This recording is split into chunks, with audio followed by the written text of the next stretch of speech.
Yes, people, good morning and good afternoon and good evening, but more importantly, blue morning to you because, in fact, it is the Blue Morning Show. I hope you guys are all doing well. I know the spirit will be dampened a bit, but for a good reason.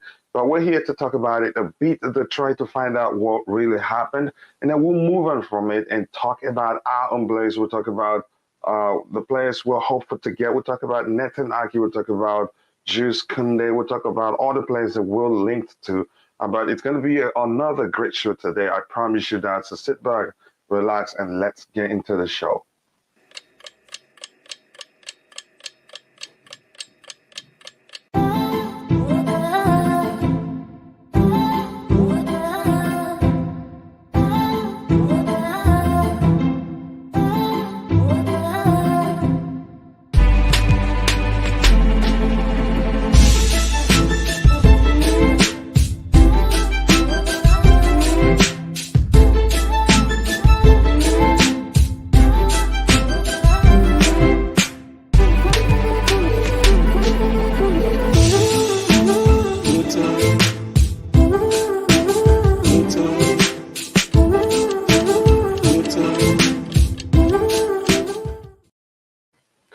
Yes, family, welcome back to Chelsea Perspective. Welcome back to another transfer watch on your favorite show, Chelsea Perspective.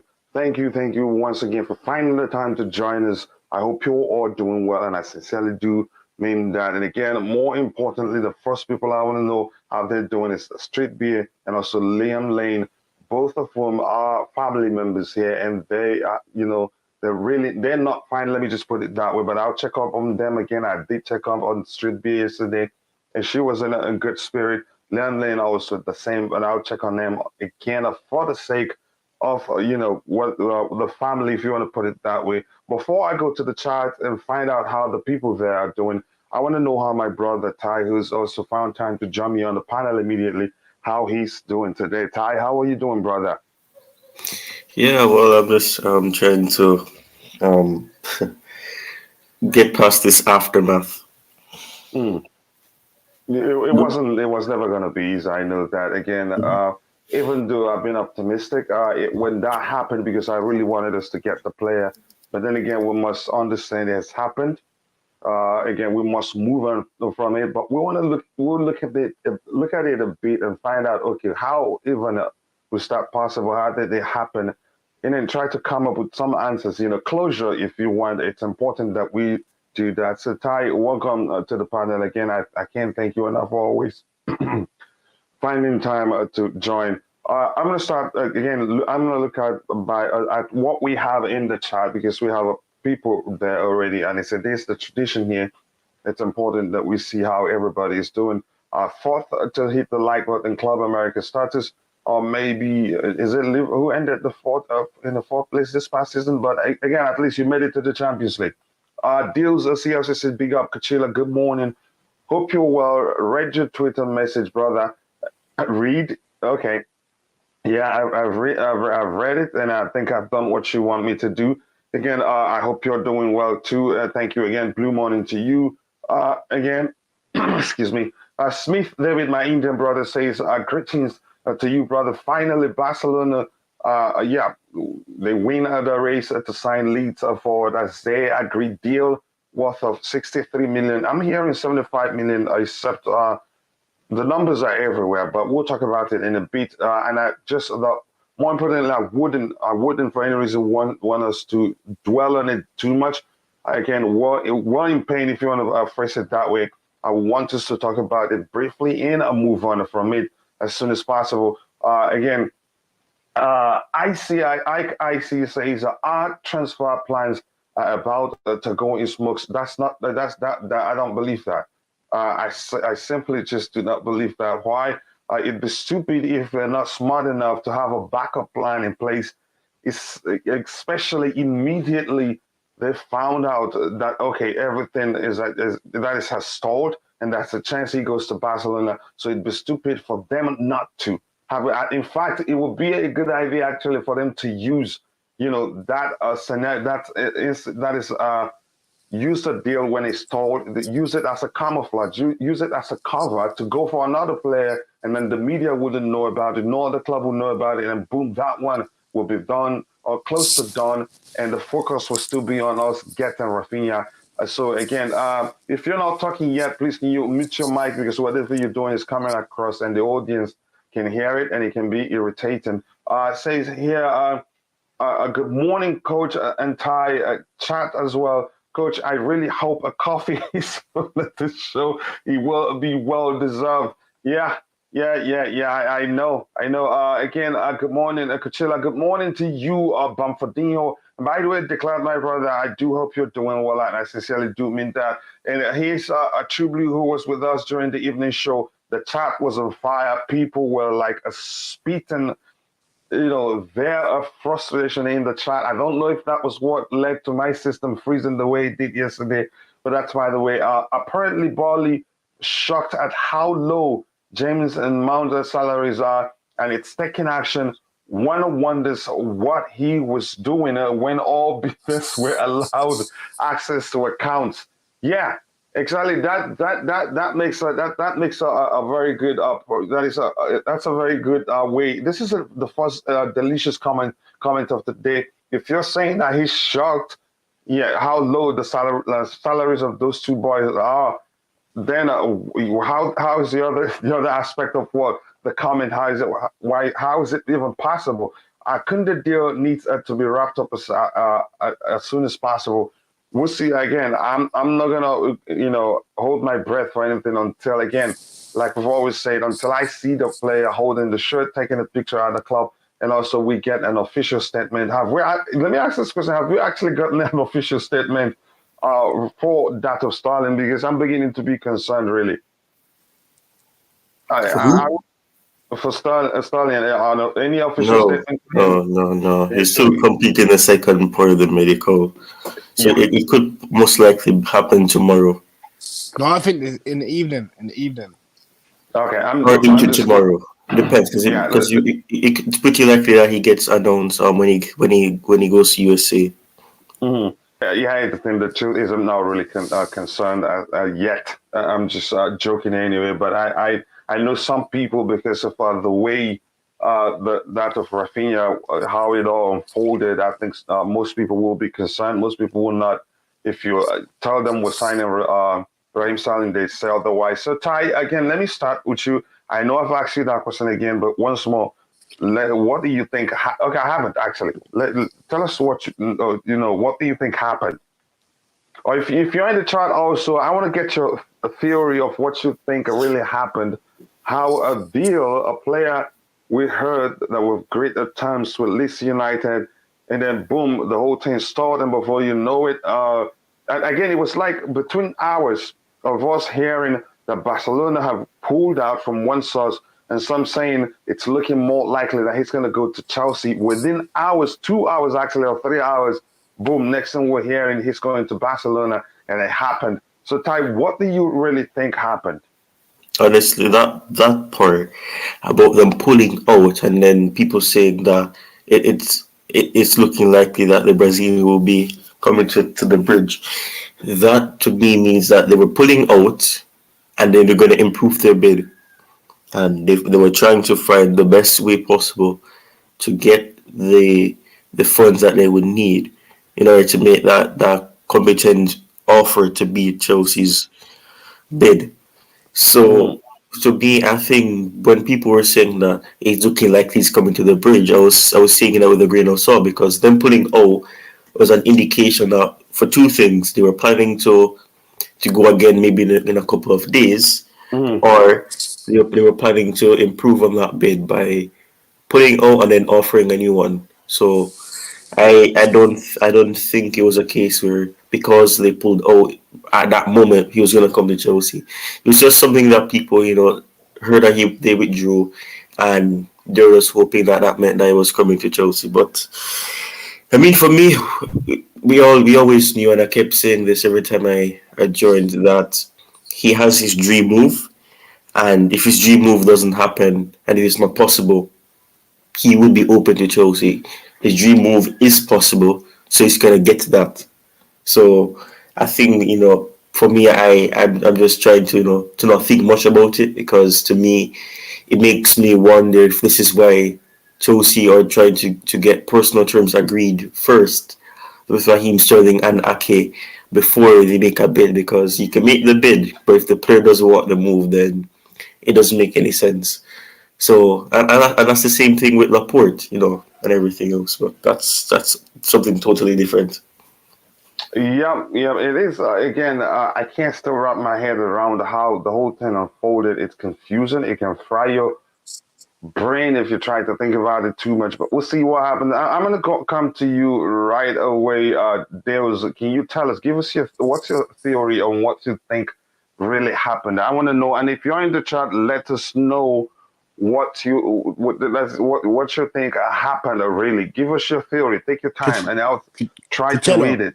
Yeah. they was clearly waiting for something. Deco was clearly waiting for something, and now obviously Barcelona came in with an improved bid. Mhm. All this reports about Deco's getting frustrated with Barcelona. All this talk. I think that's all lies. I think they was clearly waiting for something for Barcelona to run up their check. Yeah, like Ty was saying. Ty was saying how they're waiting for something for Barcelona to come in with a serious bid, and now that's came in. He's gone. Well, I take this with a pinch of salt. Really, we got to look at it and think at the better side that we could be getting a better player on the right side. We could be going to get a better player than Raphinha. You know what I'm saying? So I just take it with a pinch of salt and we move on.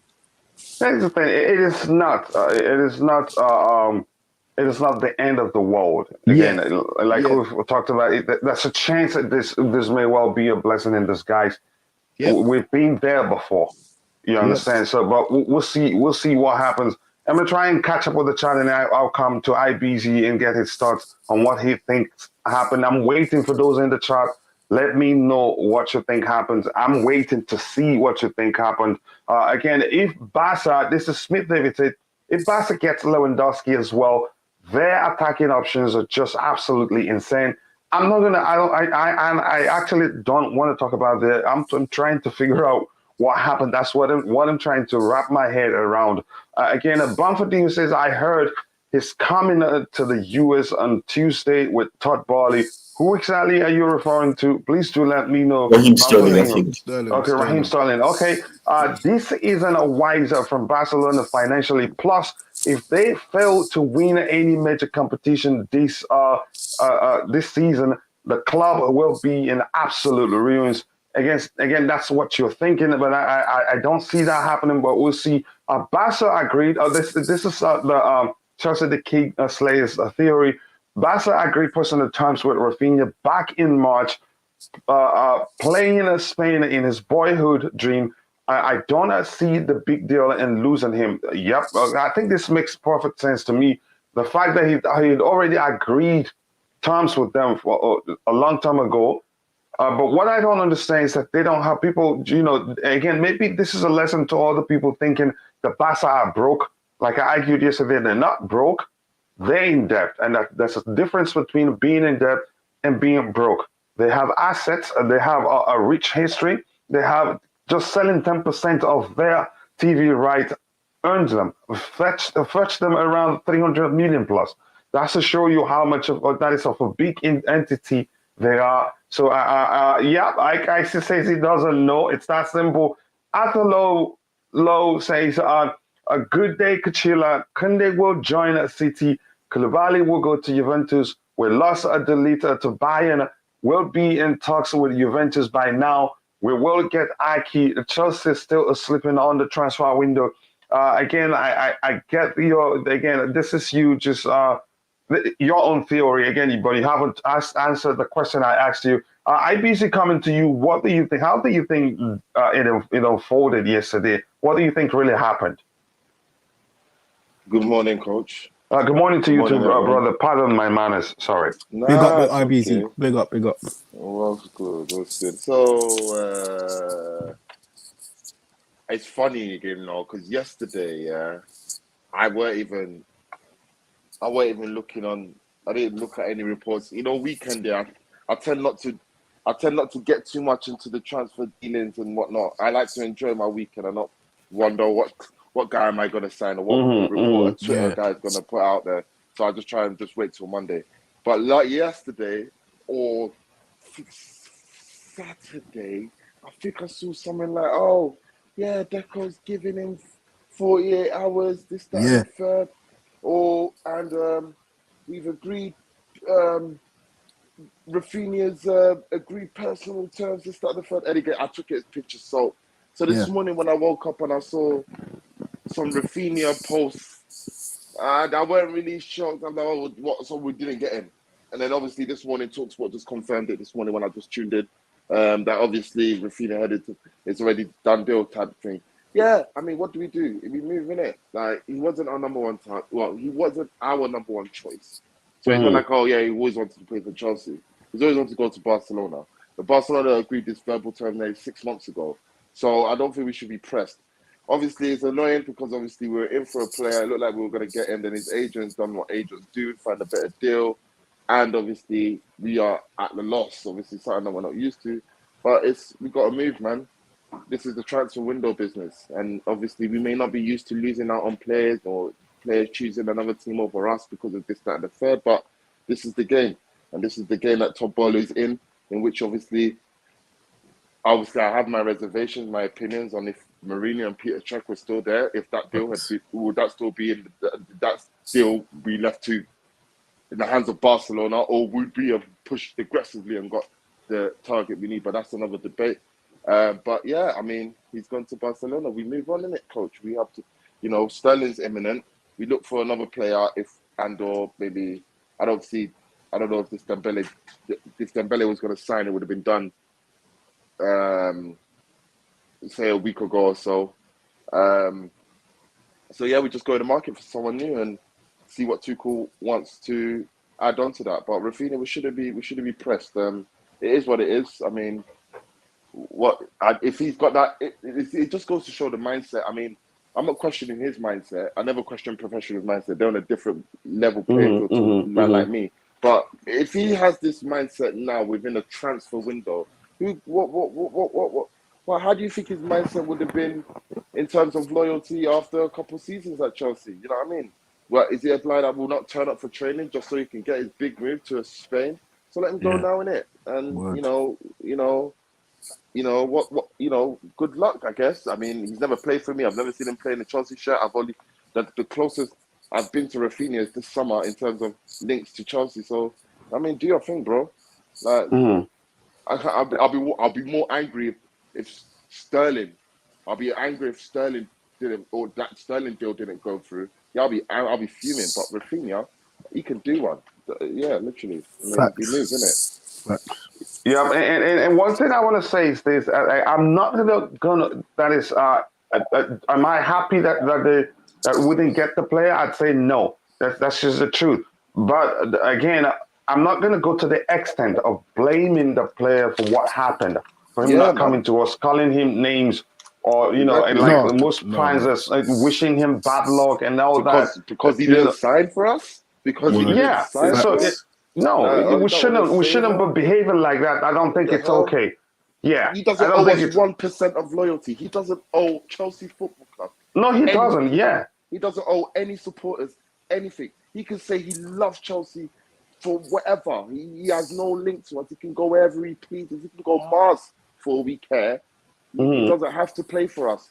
But we shouldn't have the entitlement. So this is the entitlement we have as fans.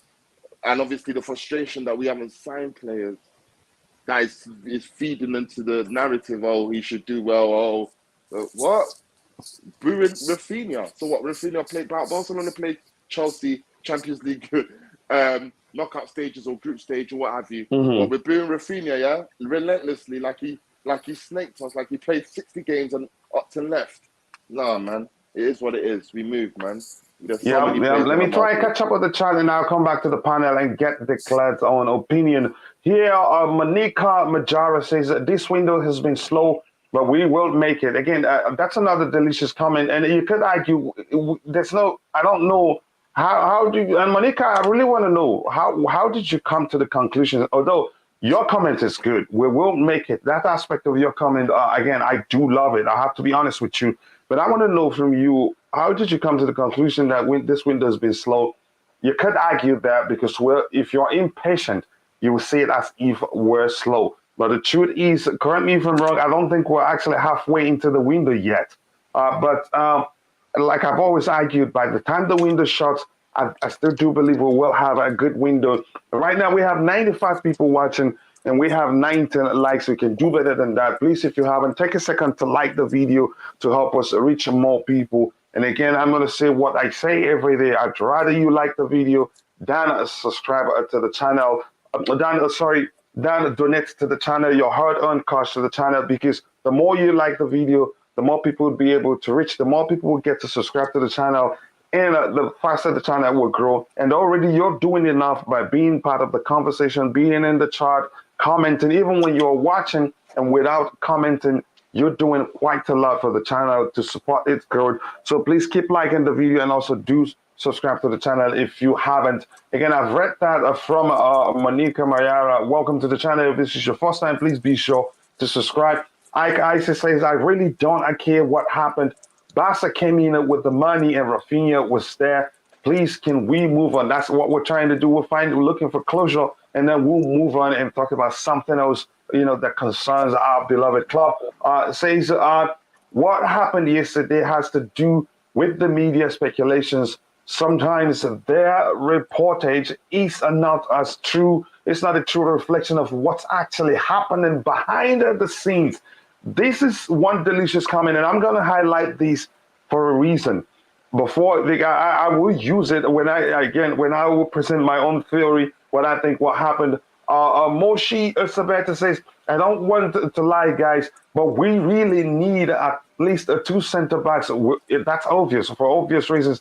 That should be our priority. And one center forward, or we are going no places.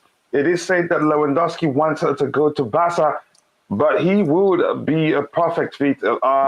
Explain how you think he would be a perfect fit. I'm not sure that's how you came to that conclusions. The queen of the house says, big up Kachila and panel. Big up to you too, Just Viola. I hope you're doing well. Nice to see you here. Again, let me see what True Blue has to say here. True Blue says, interesting or not, Rafinha, 11 goals, 3 assists, Ziyech, 4 goals, 3 assists, 27 chances created in 14 starts. The wasted chances, some bad misses he created would have easily given him double figures and assists. That's another good point. I think I'll highlight this maybe if we have time enough. I'd really like us to look at it because it is important. Look at a top scorer in every league online. Again, better with less per minute than Haaland, and same as Lewandowski. Nkunku also has better, again, GAs than Haaland. And Sane and Gnabry, can you elaborate a bit so that I can better understand what you're saying? Again, I'm going to skip to the very bottom of everything we have here, except if I see anything important. And CJ says, what another lovely day. Hello, beautiful people. Indeed, we'll move on. We'll live our lives. Rafinha isn't going to take our lives to Barcelona. I do not see any progress from Chelsea's end. I fail to understand why are they not able to crack a deal on center backs. We'll see. Barcelona should be investigated because they got Rafinha. Igbo man, talk to me why you think that should happen. They even still owing Coutinho. Yeah, they're owing the money. That doesn't mean if you owe people money, that doesn't mean you should be investigated. I get your point. I'm dying for a Cesc Fabregas type of player. The truth remains that type of player in the mold of Cesc Fabregas, they don't come that often. Again, he's not the quickest, he's not the most physical, but his intelligence, his passing ability is exceptional, and that's something you don't see all the time. Big up coach, says Felix. I told you yesterday, but your panel said it was BS. Again, we are all entitled to our opinion. Again, you're right. So kudos to you. Sabina Risuba said Rafinha should not join Chelsea after what happened. He's gone already. So let's even watch how we phrase that. As a Chelsea fan, I don't want Rafinha. Yep, we can't get him now either. I'm going to come to you, Declare. What's your theory on what you think happened? Big up, everyone. Yeah, and big up to you too, brother. Nice to see you again here. Yeah, and I like what you said about it's only halfway in the window, and people should calm down. But I'm laughing because, we got Sterling, everyone was happy and, we relaxed and, when it's tense, and now the news comes out that Barcelona have found the money and everyone's losing it again. I mean, I had the fear that it could possibly be a good thing. I mean, one meeting with Boli, and all of a sudden Barcelona have money, Mm. which would mean that maybe we struck a deal. I hope it's for De Jong. I hope Thank it's for you. But something. you just, unfortunately, you're still in everything I'm going to say, but go ahead. Yeah, I said that yesterday, so I'm still in my words. Go ahead, But, Clad. but yeah, so everyone's saying they should be investigated. How they're doing it, there's a chance they can get Dembele as well. I can see that happening too, and I said it before. They could get both, which means maybe they're going to have a bit of a sale. Mm. If I was Chelsea, I'd go after the youngsters. They got great talent there that they've asked to take a pay cut. We should just go after the whole team that we want. They're putting themselves in such a bad state Mm-hmm. that they are going to struggle, and they want it. And because they're election based, they're not really. The president in charge isn't probably looking at the best interest for long term. He's doing it for his presidency, so he can stay. Because if Barca have a few bad years, he's going to get voted out, and so I think that's a bit part of the problem, and that's why they're going to suffer. But like I said before, I think Sterling out of the three was enough. There's probably other people. People have to remember, Brozier might stay. Conor Gallagher's part of the attack. Go for some other areas. I hope that when I was thinking about it, like Tuchel's one of the managers to get. He could probably get something out of people like Ampadu and that. Out of these these talents. So I wouldn't be so surprised if he if a lot of the team are made up with Ampadu, kind of like it's going to be a whole bunch of new faces under Tuchel Mm-hmm. that we Mm-hmm. already have, and we just buy maybe three main players. I mean, Mm-hmm. if we are changing the system, maybe the centre backs, buying two centre backs is not even the priority. Maybe just one. So I think we've done a lot of groundwork. I think people shouldn't panic. We've gone for a lot of players. If we miss out on some, there's another one in line that we'll be after. So I'm still hoping on De Jong. That's my guy that I'm really championing for, and I hope that Barca found the money through him, right? And I think we can beat Man United too. De Jong. Yeah, I think we can. Again, I think maybe you and I we had our own meeting. Maybe I think you just speaking my mind. But that's by the way. Before I go to Nick to give me, present his own theory on what he think, what he think happened. I will go through the chat. I don't want to be far too behind. Usually, when that happens, it becomes even more difficult to catch up. I've read these from again. IC says my problem is who. I'm not sure. Sabina Super says, what about the lead and Kounde deal? We'll get into that in a bit. If we see any new developments, we'll talk about it. True Blue, Pedro Neves, Neves, we have a winner, but Toko didn't try him. Ziyech is actually an attacking mid. We know about his distribution, how good he is on the ball, and all of that. Yep, again, that's an argument for another day. We will get who will get that. Is that a question? Look at Dembele, who's asking for high wages, suddenly accept a 40% salary cut. Things are not right. Indeed, they're not. It just doesn't make sense. Anyhow, you see it. I'm going to use the example that I've used before. Look at Andres Christensen, who was playing all smart with Chelsea, moved the goalpost 3 times because of his salary. Okay, yeah, he got a sign-on fee from Barcelona. And then how did he in the world, no matter what you're told, sign a contract that has a 350 million, euros or pounds, whether it's in euros or pounds, buyout clause in it. I don't know what type of smartness is that if I'm allowed to phrase it like that. With how much Rafinha pushed for Barcelona and held the deal up, I never wanted it at that. Okay, you never wanted him to try Chelsea again. You have ever had to, argue that Pedro never says, yeah, I wanted to see Ziyech at a central attacking midfield position to maximize his creativity, but we done a play with the calm. Yep, that's simply the truth. But why are we even considering selling him now that we've heard that the manager, he's likely to change the system if he's able to get at the player he wants?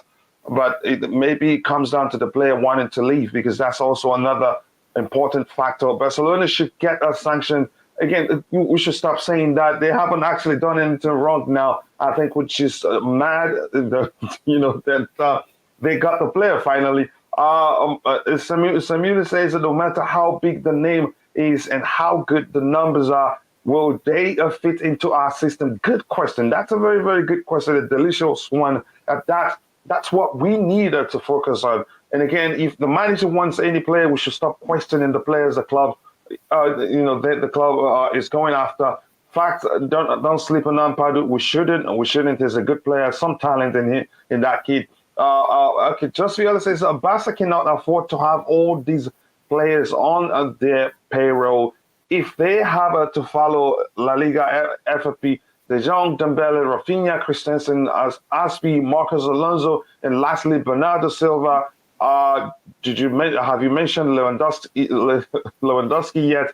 Or do you have Koulibaly there and I missed it? The number is huge. It just looks as if they're trying to build an entire 11 at this window. But I don't know what's going on. Moshe is about to say the reason why I say we need Lewandowski is because we have a lot of versatile players. No, we don't.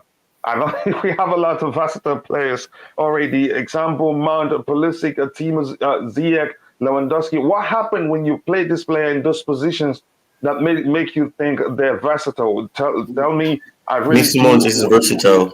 He's been. This is. You see the arguments I've been saying. Yeah. Mm-hmm. While we play players to position, so you eradicate the thoughts that the comment just said. We have so many versatile players. We don't. The problem is Tuchel was makeshifting them to play in positions that needed to be filled because of injuries, COVID, fatigue. We do not have the players to match the. We need the players to play in the right positions. We do not have versatile players. I wish we're done actually. Yeah. I'm gonna bring out Nick. Nick, give us your theory on what you think happened, how we lost Raphinha to Barcelona. I want to hear your theory. Yeah. The theory. And by the way, good morning to you. Apologies. Pardon my manners. I said good morning before in the chat. So no, I'm saying good morning to you. Mm-hmm. Yeah, good morning. We're having a very big heat wave here in England. It's getting crazy. Big heat wave. Yeah, be safe, guys. Yeah, it's Anyway, look, Rafinha in the end, Barcelona, found the money. That's what happened. 75 million is going to be altogether. So, we can't do much unless Chelsea wanted to put it even more. They could have, but they didn't. And we all wanted Raphinha, don't get me wrong. But, we don't know for sure if he would have worked great at Chelsea because we can't see it now. So we won't know. But for me, now here's a chance. Rafinha is not coming. Forget him. We have to forget him. Here's a chance for Ziyech to go and speak to Tuchel, or Tuchel get Ziyech, get him, privately, talk to him, and make him stay at the club. Either give him a chance to prove himself. Forget last season. He was playing out of position. He didn't have a lot of game time. I want to see Ziyech stay at the club. I know he wants to leave because Tuchel didn't fancy him.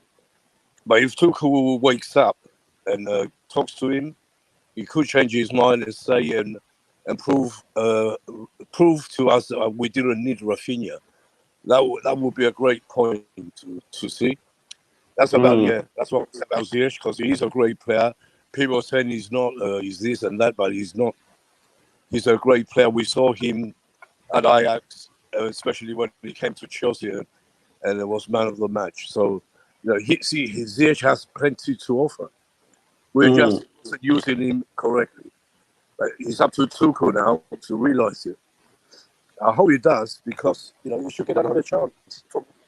He's our player, so save the millions. If he comes good, then probably be laughing. Okay. Yeah, that's the thing about it. That's what I'm saying about Rafinha. All right. Thank you. I've only been for a long time back. Yeah. All right. All right. Thank you. We can't do anything about it. He's gone. We have to move on. Okay. Here's my theory here, and I'm just going to try the best I can to explain it. Barley traveled to Basel to Spain a few days, 2 days ago, 3 days ago, and he had a meeting with Laporta and the Barcelona camp.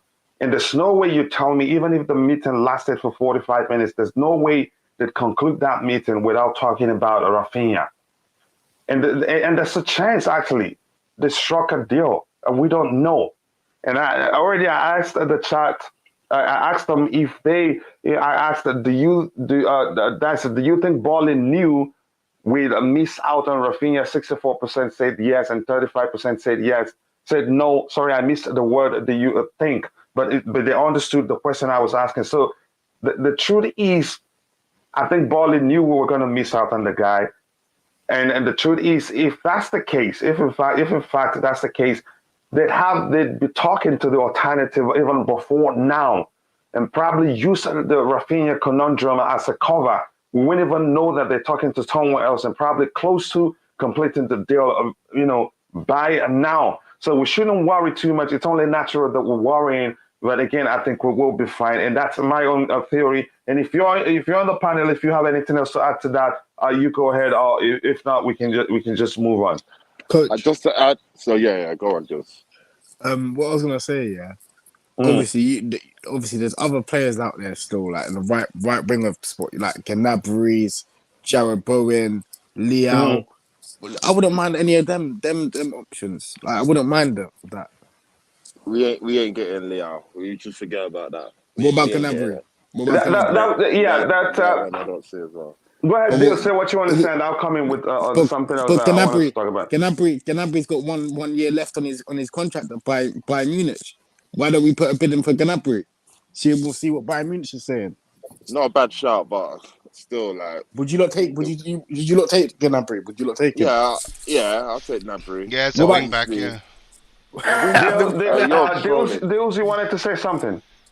No. Sorry, IBC, you wanted to say something? Yeah. In regards to, I forgot the brother's name that was mentioning keeping Ziyech. I don't believe Ziyech is bad. I just believe he's not good enough. Oh, sorry, I won't say good enough. I won't say good enough, because good enough is not. It's a bit harsh. I think his pace is too slow for our play, and because he's a person I would like to put the crosses. So the ball, he won't run out a player. The ball will stop at him, right, and then he will look for the cross inside the 6-yard box. He ain't doing that on the left-hand side where he's gonna run at man. He's either gonna find his breakthrough and then do the same thing now. So his pace, I don't think it's a bit fast enough for Chelsea's style of play. And I argue that maybe the league in general may be too fast for him.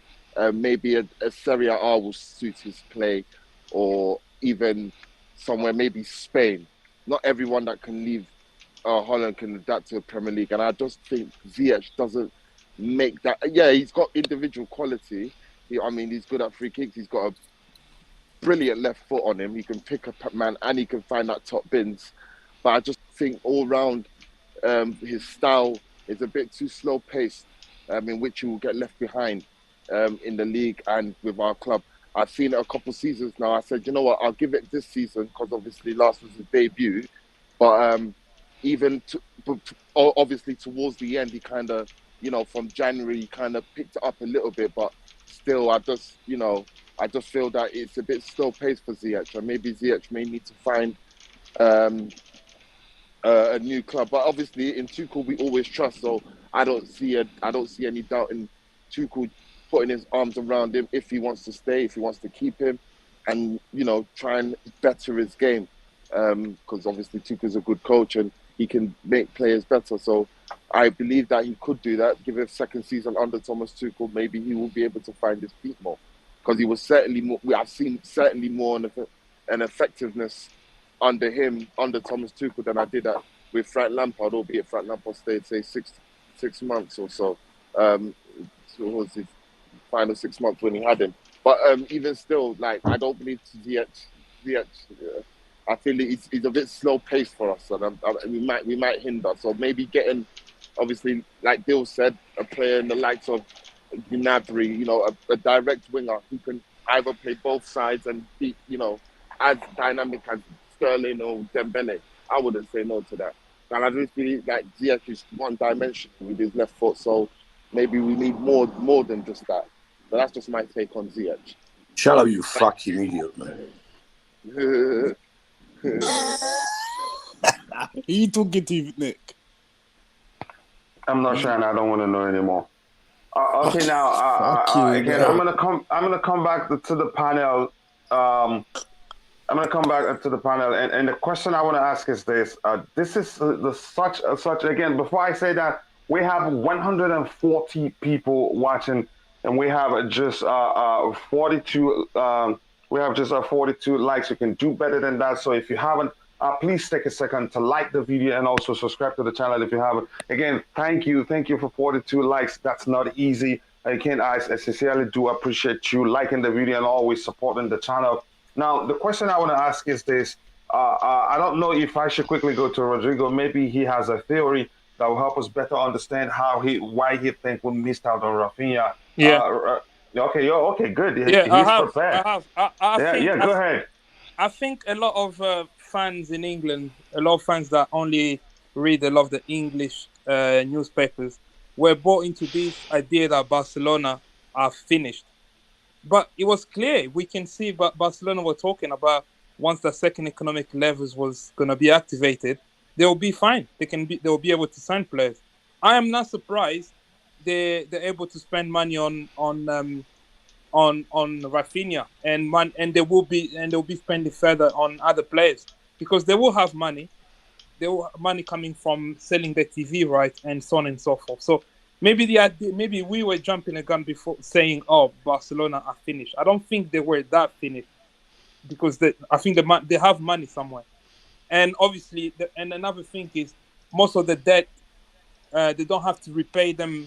They don't have to repay them as soon as possible, so they can that give them like headroom to spend in a transfer. So I'm entirely not surprised at all. I think I was actually expecting them to get Rafinha at one point, because I thought the Dembele one is the one that I'm a bit questioning. Do they really need him, or now the coach is in Barcelona's hand, so they can withdraw the offer they put on the table? Because I don't understand how they can agree, or Dembele has agreed on an offer that was put down by the Barca board, but then they need the Barca board green light to agree. Yeah, did you hear me say that? That's frying my brain. I can't understand. I can't really understand that really. Yeah. How does that make any sort of sense? Yeah, but the Rafinha deal, I don't think we should all be surprised. I think it's something we should have had that in the back of our head, saying yes, Barcelona will be able to find some money and get this Rafinha deal sorted, and probably we'll get also Kounde and Lewandowski. We shouldn't be surprised if these deals happen. We shouldn't be questioning, where is this coming from? Because they've been telling us where the money will come from. Yeah, that's all I want to add. Yeah, again, thank you for mentioning that point. I have to say, I'm serious. I can't wrap my head around the Dembele story, and we're not hearing anything yet that they've, that they finalized, the new contract for Dembele. He flied in. It's just like they're trying to sign a new player. If you have a contract, an agreement in place, what improvement again do you need? We're in the Barcelona camp aware of what they were discussing with Dembele, so it just doesn't make sense, really. I just don't understand where that the whole Dembele nonsense. But that's, by the way, here's the thing: in such situations, here's what usually happens. In such situations, here's what usually happens. this is a perfect opportunity, for the media, for influencers on social media, on Twitter, wherever, to cook up, replacement stories. Even before this happened, I read something online that said, well, Chelsea are planning, if by any chance they miss out on Dembele, on Raphinha, they're planning to go for Rafael Leo. Ty, I want to get your thoughts. If you've heard anything, any theories on who the club will be looking at right now, you educate us, please. So we want to know. Okay, Ty isn't there, but Dils, have you heard about any replacement yet? Any replacement? Yeah, any alternatives to Raphinha and Dembele? Because we're going to miss out on two. If we still get Dembele, I'd be surprised. Well, the talk of the street is that apparently we're looking at other alternatives. So we don't know. It's not been said, obviously, but we'll find out soon. I don't think we will. I honestly don't think Sterling, yeah. Yeah, exactly. I don't think we will get anyone.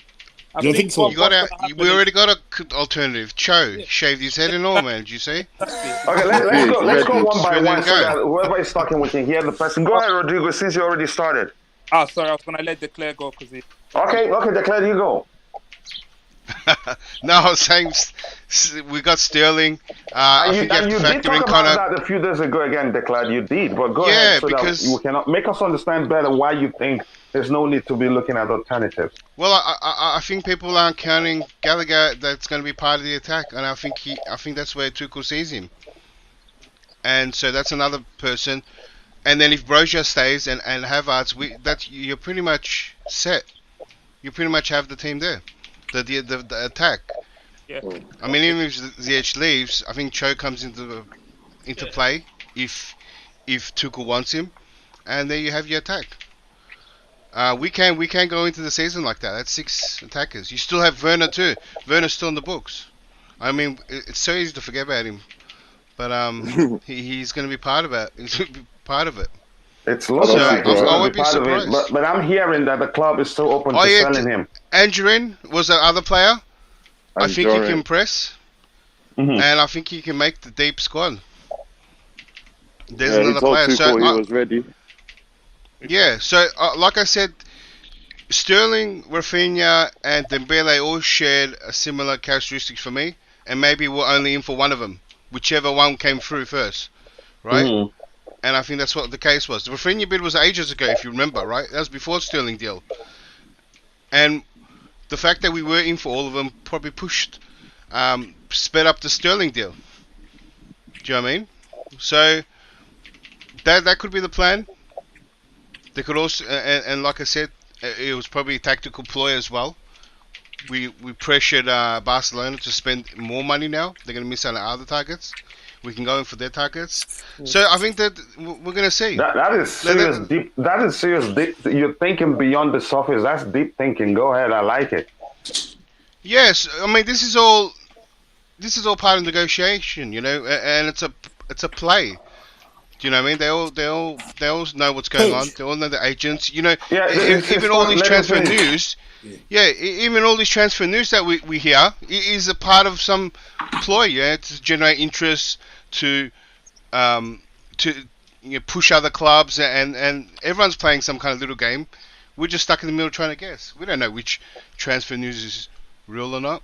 So I won't be surprised if we just stay with Sterling in the part of the attack, because if you think about it, there's other areas where you need to throw money at.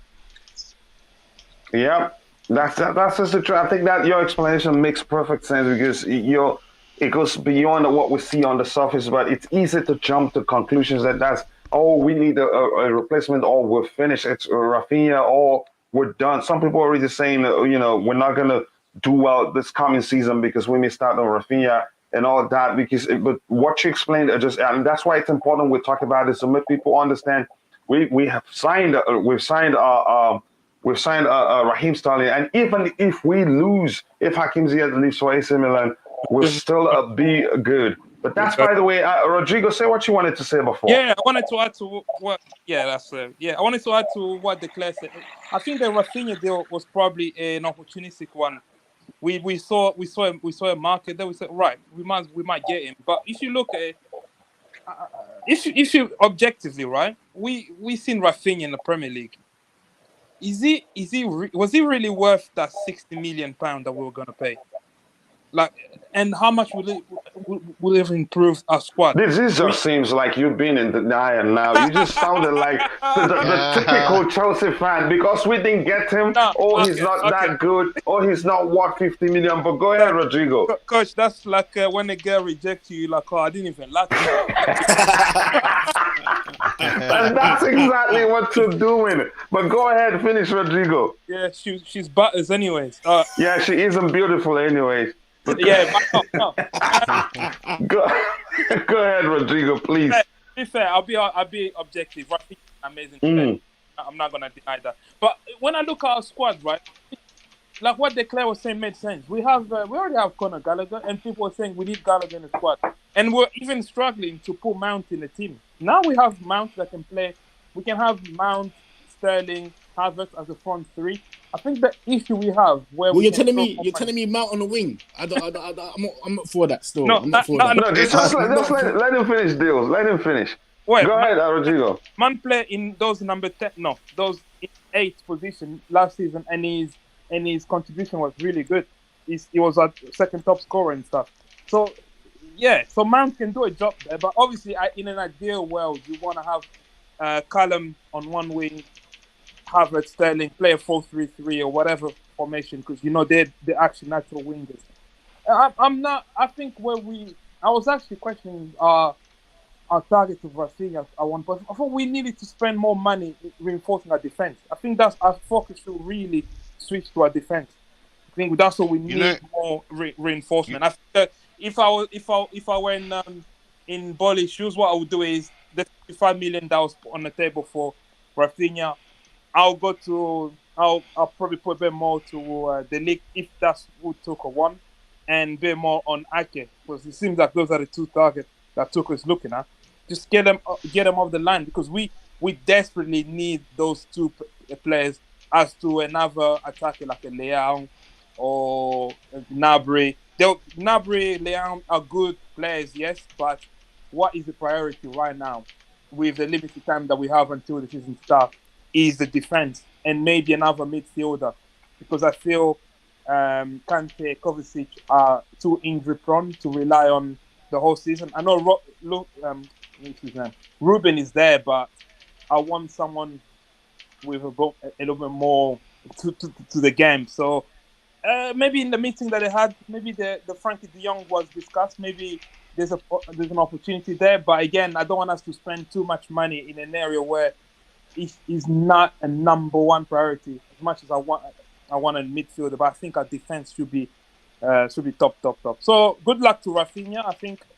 I hope he does well in Barcelona, but we'll see. You don't need to wish him luck. What does he owe you? That's a good point about we have to. He hasn't done anything. He hasn't done anything to us. Again, that's by the way. I want to say hello to my sister Chama Yosef.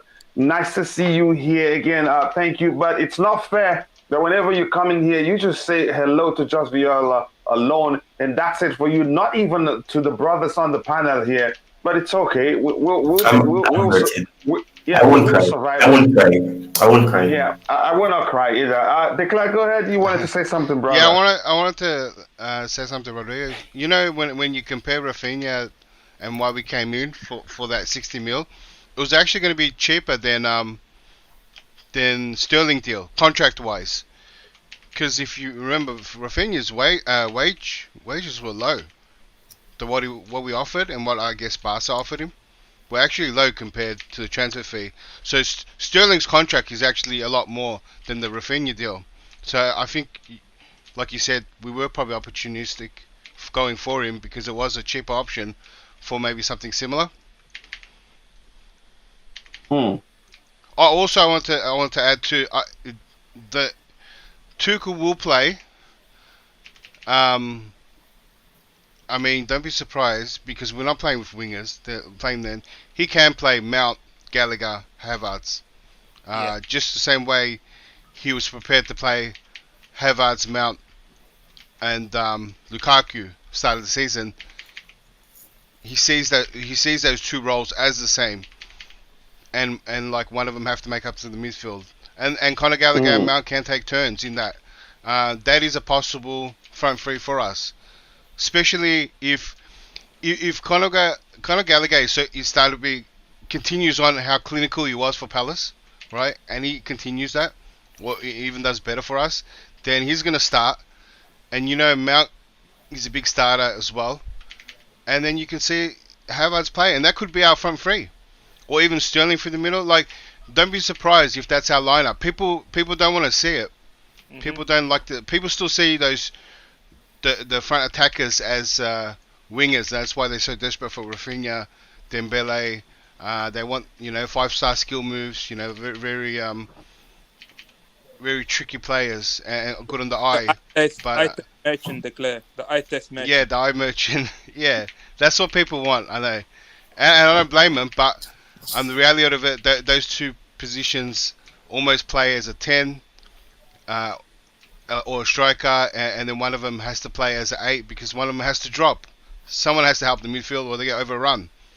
So in a certain phase, we have to have 3 in the midfield, regardless how you want. I mean, to give you a perfect example, remember when Loftus-Cheek was playing right wing back? He didn't run up and down. He ran right to left. So he covered the midfield. He did that job. He worked mainly with the midfielders. Yeah. Yeah. So someone has to do it. So if Loftus-Cheek plays right wing back, does it? All right, then the person out front doesn't have to do it anymore. But usually, if we're playing the same way, then that's what you expect. So I mean, to really gather the players we're going to go, maybe I'm looking to look at the preseason. If we keep the same system, it'll give you a good idea of the players we're going to go for. You see the thing though. Yeah. You said the example with Loftus-Cheek. The thing is, this is why you have a lot of people calling it right mid. And you have a lot of echo. You have quite a lot of echo. You should get closer to your mic. Basically, what I'm still there. Okay, but we'll wait for you. Whenever you're ready, you can come in and talk. I want to ask the panel this question on the screen again. Pedro Neves, thank you for the donation. His question is, what's everyone's thoughts on Diaby from Leverkusen? His feet, he fits our system perfectly. Only issue is Bundesliga tags. Anybody on the panel want to take on that question? Yeah, I've watched I've watched him for France instead of I haven't watched a lot of Leverkusen, but I watched him for France in a few friendlies and Nation League games. I'm a big Kingsley Coman fan, and I didn't think this guy is as good as him. He's not. He's basically like a Raphinha, right? He's a typical. You're not out winger. Again, we've been talking about maybe Tuchel playing in those inverted inside forward. I don't think this guy's an inside forward. I see him more as like a proper winger. I think he plays on the left wing, if I'm not mistaken. Because the game I watched, France played with Kingsley Coman on one wing and him on another wing with Benzema in the middle. And I wasn't really impressed. I thought it was like a basic player. Like, he just does. Cho can do what he does. I'm not. Maybe he's the person that's put a super chat. Maybe seen him more, but I wasn't really like. He wasn't like, wow, it's an impressive player. He's a basic winger, basically. Yeah, nothing special. Yeah. Anybody else on the panel want to add to that? If you know the player. Yes. No, Rodriguez summed it up. He's a winger. Yeah, go ahead, Ty. If you want to add something to it, go ahead. No. Let the clear go. No. Mine was quick. Well, I was just agreeing with Rodriguez. It's basically summed it up by saying it's a winger, basically. I mean, just like every other, how we judge every other wingers, and our wing backs are basically our wingers. That's how they're gonna play out. And we're gonna have every other issue we've had with wingers. I wouldn't advocate we go for him now. I still want him to maybe have one more. We go for Diaby. Diaby. Yeah, not now. maybe no. I like DRB still. Maybe I I like him, but I when we don't change know. the system. I just think that'll be a bit of a big. He reminds me leap of right now. Mane. Yeah, but not now. Not now. Okay, Ty, your thoughts. If you Go say, ahead, you're still talking IBZ? sorry, yeah. If you say Diaby, obviously it's an unpopular opinion. But if you just say he's like Mane, then I'll go for Ismail Sarr. You know, if that's what you want to talk about, I'll go for Ismail Sarr. Proven in the Premier League, albeit his relegation with Watford. Similar type of transfer channel in terms of Richarlison. If he gets to move to a big club, you know what I mean, it could work. But obviously, that's a whole nother debate. That's just my scouting head working there. But if I'll go for Diaby, I'll look at Ismail Sarr. You know what I'm trying to say? Because I believe that that leap from Leverkusen to Chelsea will be a bit too much. I think maybe give him 1 more year, 2 more years. Let's see his numbers this year. See if he's ready to come into like Premier League. Hey, when we link to what's his face, Cornet. Am I You saying see right? Maxwell Cornet. No, I think it's Sam just Maximan. people making up those stories. I saw think Sam Maximan. I don't. I mean, in terms of depth, it makes sense. I mean, if you're talking about Sarr, you're talking about that boat. We could end up there. Like if Ziyech leaves and we've got a gap to fill, a cheap option. Cornet was only I want Bowen. reported as 15 mil. I want Bowen or I don't want Bowen. I want Why? Sarr. If I was going to get... Bowen's going to be... will be Bowen's way not gonna expensive. The inflation will be way too high. West Ham... Listen, West Ham want Broja. So let's do a deal with West Ham. Let's do a deal with it. Huh? Yeah, let's take some do, rice bro. off him, huh? Yeah, you know. It's all All right, Ty, you wanted to say something. Let's get Ty's opinion. We didn't let him speak. Oh yeah, my bad. Yeah. No, not anybody's bad. I think everybody was just coming in spontaneously. It wasn't intentional. So Ty, go ahead. Moussa Diaby, he's a player that well, obviously, like Pedro Neves is saying, from the Bundesliga, and I mean there's a lot of red flags when it comes on to Bundesliga. The space, and that is something that is very key to his game. He anticipates space, so he always occupies those spaces and tries to find him. He's actually an attacking midfielder who was being used as a winger. So that is another thing. So it's basically us, if we got him, using him as a winger when he's an attacking midfielder. So I think if we use this system, maybe then it probably would have been ideal because we play attacking midfielders and not wingers.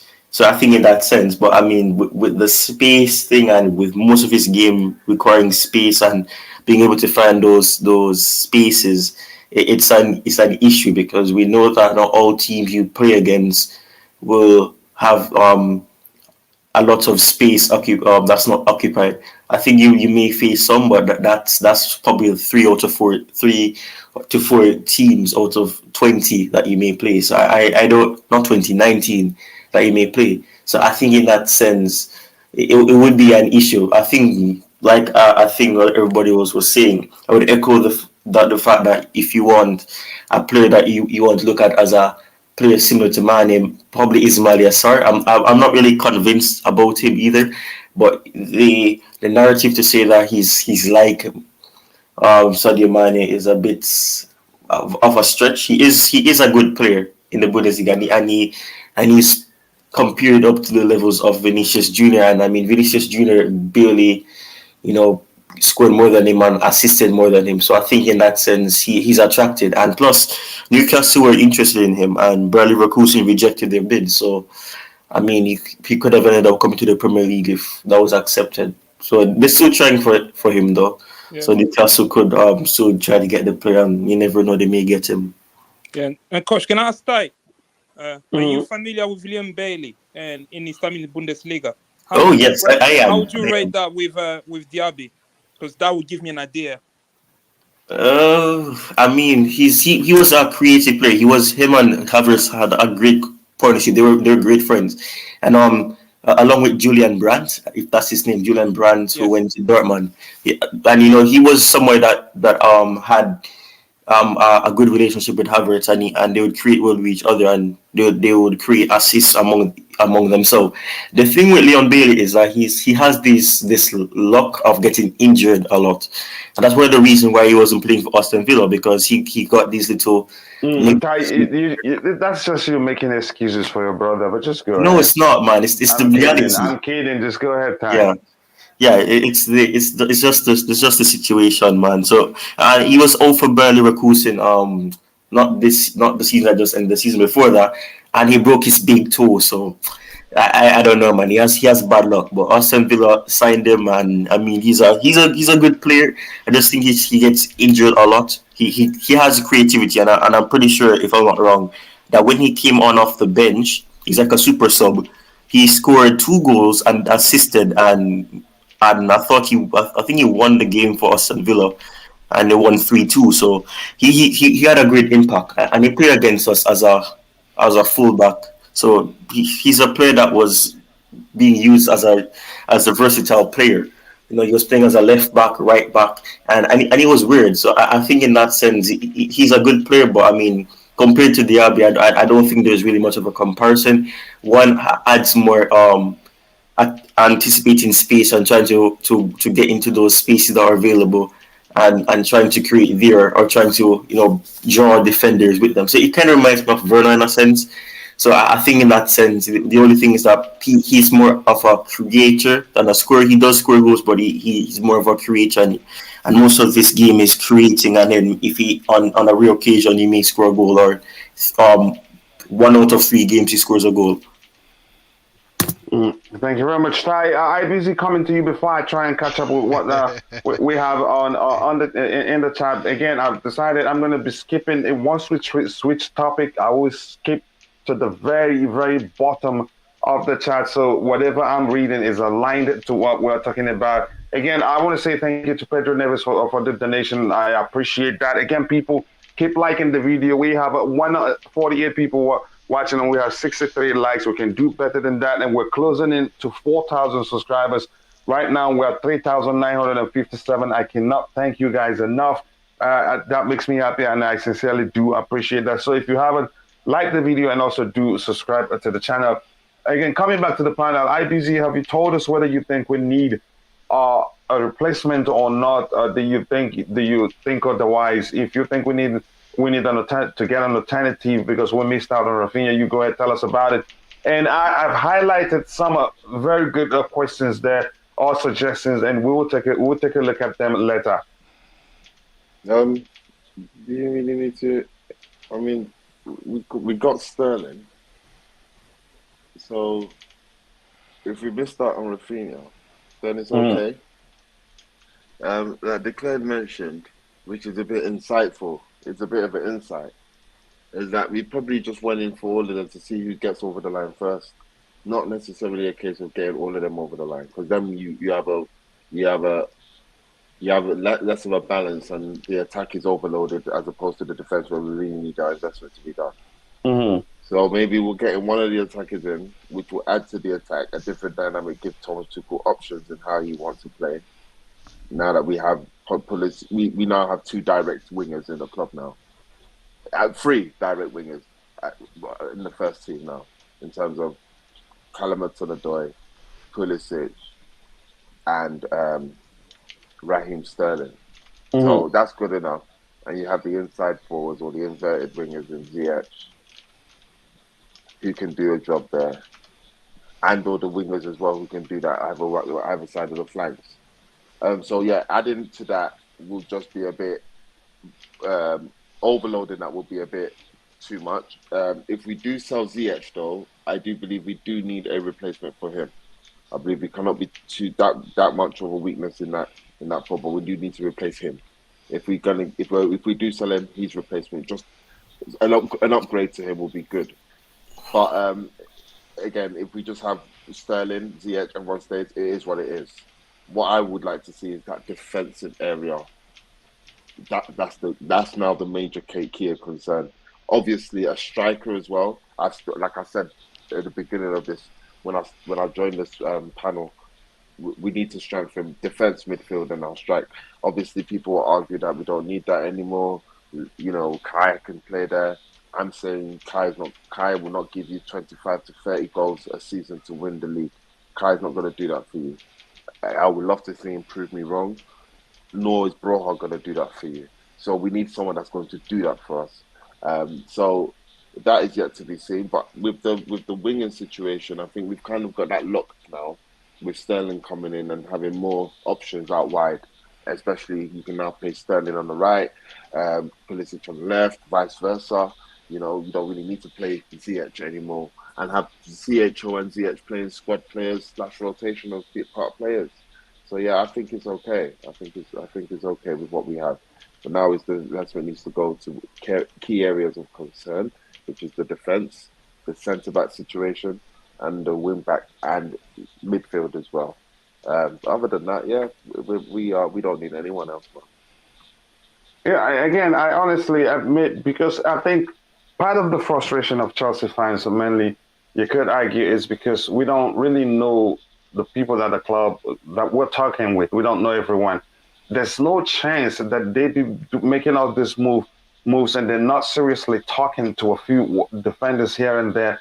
It wouldn't make sense if they're not. But again, that's my argument. Again, I want to come back to the panel, and where I want to start is I want to start from let's start from the cloud. I know we've talked about what we think happened. We've talked about the replacement of theory has already started. If you're following, if you check out Twitter, they're suggesting a few players already, and it will blow up eventually. But what I want to ask you this, the cloud. In terms of reputation, do you think everything that happened, do you think it harms the club's reputation in any way? No, it's just it's the fans' perspective, and the transfer window isn't done yet. I mean, in terms of thinking that we can't get deals over the line, maybe you got a case. But this was always the case. I mean, we've always had competition, and maybe, don't know. I mean, it's hard to judge. Is Bowley trying to, when compared with Marina, can he not close the deals? He came in late. I think it's very new to say that, but I think, like I repeated before, transfer window is not closed yet. So we can say that now, and we can have a very different opinion by the end of it. What happened is normal. If you remember, we got Hakimi picked PSG. Did we say our reputation was, tarnishing somehow? No, I mean this stuff always happens. A player gets to choose from big clubs, so it's not like we lost to anyone. But anyway, you're talking about Barca and Bayern here. Are the type of teams we're losing for, and really comes and when it's like that, it really comes down to fine margins, where you want to stay, how much money they offered, the team, because you have to understand that we don't look like a team that's ready for trophies yet. We're maybe a couple years off. So, in terms of that, maybe people look at our team and go, they're a bit younger, and that's why they pass us over. But then there's another player who probably fits the age, right, and says, well, this is a great team to grow in. So there's a major factors in trying to say that whether to get a deal over the line or get a player where he chooses to go. And I wouldn't necessarily say it's been, we're kind of like some kind of failure, especially now in this time of the season. Yeah, thank you very much, Declan, for explaining that. And if you're on the panel, do you think anybody on the panel can come in? Do you think that the way the whole thing unfolded, do you think it affects the club's reputation in any way? If you think so, please do let us know how. IBZ, you want to comment on that? Sorry, what was the question again? Do you think the way we were on the verge of signing him, everything that went on, and then we end up not getting him, and him saying we're hearing, it is hearsay after all, that he professed going to Barcelona, he'd rather stay back with Leeds United than play for Chelsea. So your thoughts on that? Do you think that incident affects the club's reputation in any way? No. Who? Sorry, what player is this again? Sorry, We're what talking player? about Rafinha coming back. If everything Raphinha. that happened, Okay, if yeah. okay, yeah. I mean, it don't. Raphinha doesn't. Raphinha's not the. He's not the greatest of all time. So if he was snubbed us to go to Barcelona, that's yeah. Who would go? Who wouldn't want to go play in Spain or Mhm. better weather than England? Have you been to Leeds on a dry on a wet miserable day? It's not nice. It's not nice, is it? Like yeah, anyone will love to go to Spain. Don't stop us. We're still two-time champions of Europe. The only club in London to do so. I want to see who else has done it. Um, um, we're also we're a big name. I don't we never. Our reputation doesn't stop because a player says he chooses. But okay, let's put it into retrospect on it. In its respect, was it Bayern Munich? What Barcelona? What they were in for him or so? What? If you look at those teams are bigger than us.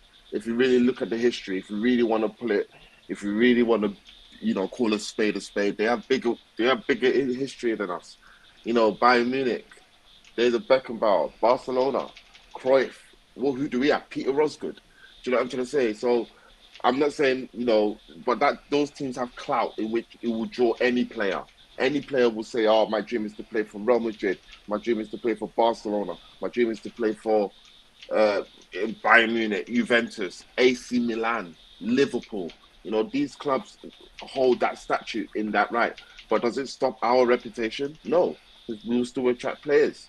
We will always attract players because we have the footprint in the league, we have the footprint in Europe, and we have the footprint internationally. We're not like a bit part team. I'm sorry. So yeah, I don't buy the fact that we obviously it's a bit annoying because obviously the people that was in place to make sure negotiations like this can be um, sealed are not there. So it kind of looks as if who is there to do it. But if Todd Bowley hires the best in class to do this job, we'll be even surprised with the players that will be able to draw. Look at Tottenham Hotspur with the sporting director they'll be able to put in place. They were able to attract anyone. Like come. They just acquired Champions League football, and it's all of a sudden it's almost like they're a new club. They've just found new money. So we can do that. We just need to put the people in place so that can be happening. Obviously, it's just Todd Bowley doing it. So it kind of looks as if we ain't got the pulling power or our reputation's been hinged. No. Far from, if anything. Very far from. Yeah, thank you very much for that. I'm gonna try and catch up with the chat, and I will come back to the panel. And Nick, please, I'm warning you. Please control yourself. Please just control your temper. Control yourself. Please, you really don't want to piss me off. The most you can do is curse me out, and it's not gonna hurt me. But I'm warning you. Please control yourself. Honestly, and I've warned you before. I respect and love people, but I'm not into butt licking. Again, pay attention to what I just told you now. Control yourself. You really don't want to see my other side, and I'm serious about it. Pedro never says fans were pissed, though, when we lost Hakimi. And again, all the time it happens. That's why with Chelsea fans, we feel like we're entitled to get whatever player we want. And when that doesn't happen, then see us turn on the player that we wanted in the first place, saying how bad the player was again and all that. But that's by the way it happens. That's because we care. We're passionate about the club. We love so much. We are 11 days into the window and 57 days left, and that's the truth. We're not even halfway into the window, and we're panicking already. Pedro never says even if Ziyech plays in a back four, he's still not a Tuchel system winger. Tuchel plays with direct wingers, not wingers who likes to cut in. Again, we're all entitled to our opinion. Again, I'm one of the first, if you ask me, that knew that Ziyech was going to leave of obvious reasons, not because you can't argue that his Chelsea career has been abysmal or nonsense. I think he's done well whenever that's towards the end of this past season. You could argue he did put in some of his best performances, but got dropped for no reason at all. that nobody explained it to us. That's just what I do not understand. Even if again, I've read that says so the Declan Rice deal is never happening. Again, I think that brings me to the topic I've always wanted to talk about. There's a chance we get Declan Rice, but my fear is how serious I'm hearing that West Ham are about getting, how serious they are about getting Amanda Broya. There's a chance that the reason we haven't heard Chelsea talk too much about getting the DM is that they are in fact serious. They are in fact serious about getting Declan Rice, and that may well involve them saying, "Okay, you take Amanda Broya plus cash, or maybe a straight swap if that's even possible." Again, so anybody on the panel, again, I want us to really talk about this. Ty, I'll start with you. Your thoughts on this Declan Rice story. Do you think it leads to us giving them Amanda Broya? I think that's going to happen. I don't think that if we give them Broha, it will be for Declan Rice. I think that would be because it's not like even before not Declan Rice, but even before Broha was introduced into the team, and that was in 2020 against Everton. We were interested in Declan Rice, so it wasn't like because of that. It's a case where they want him, and they've already made it clear that they don't want to do any player swap because this is not baseball. Their words, not mine, or reportedly their words, not mine. So I think in that sense, it would be a situation where they would want to get him, but I don't think it will be at the expense of us getting Declan Rice because we wanted him before Broho was even in the conversation. So I don't think that it's one of the reasons. There was, what do you think? I'm not saying that's the reason. I'm saying there's a chance that we may end up. He may end up being part of the deal. There is a chance that West Ham are trying to do a deal with us over Broja for Rice, 50-50. But they're playing stubborn. They're saying 150 mil on Rice. We ain't paying that sort of money. You get me? So Broja, it's a don't know one with that. So it don't know one with that. So. Your thoughts? I want to get your thoughts, Declan. Your thoughts on that one? I mean, it can go each way you think about it. Do you know what I mean? It could be for Declan Rice. It could be to Sweden the Declan Rice deal, maybe next year, something like that. It could be a number of things, but it just could straight out be that Broja wants to leave, and we have to find the club that bids the most.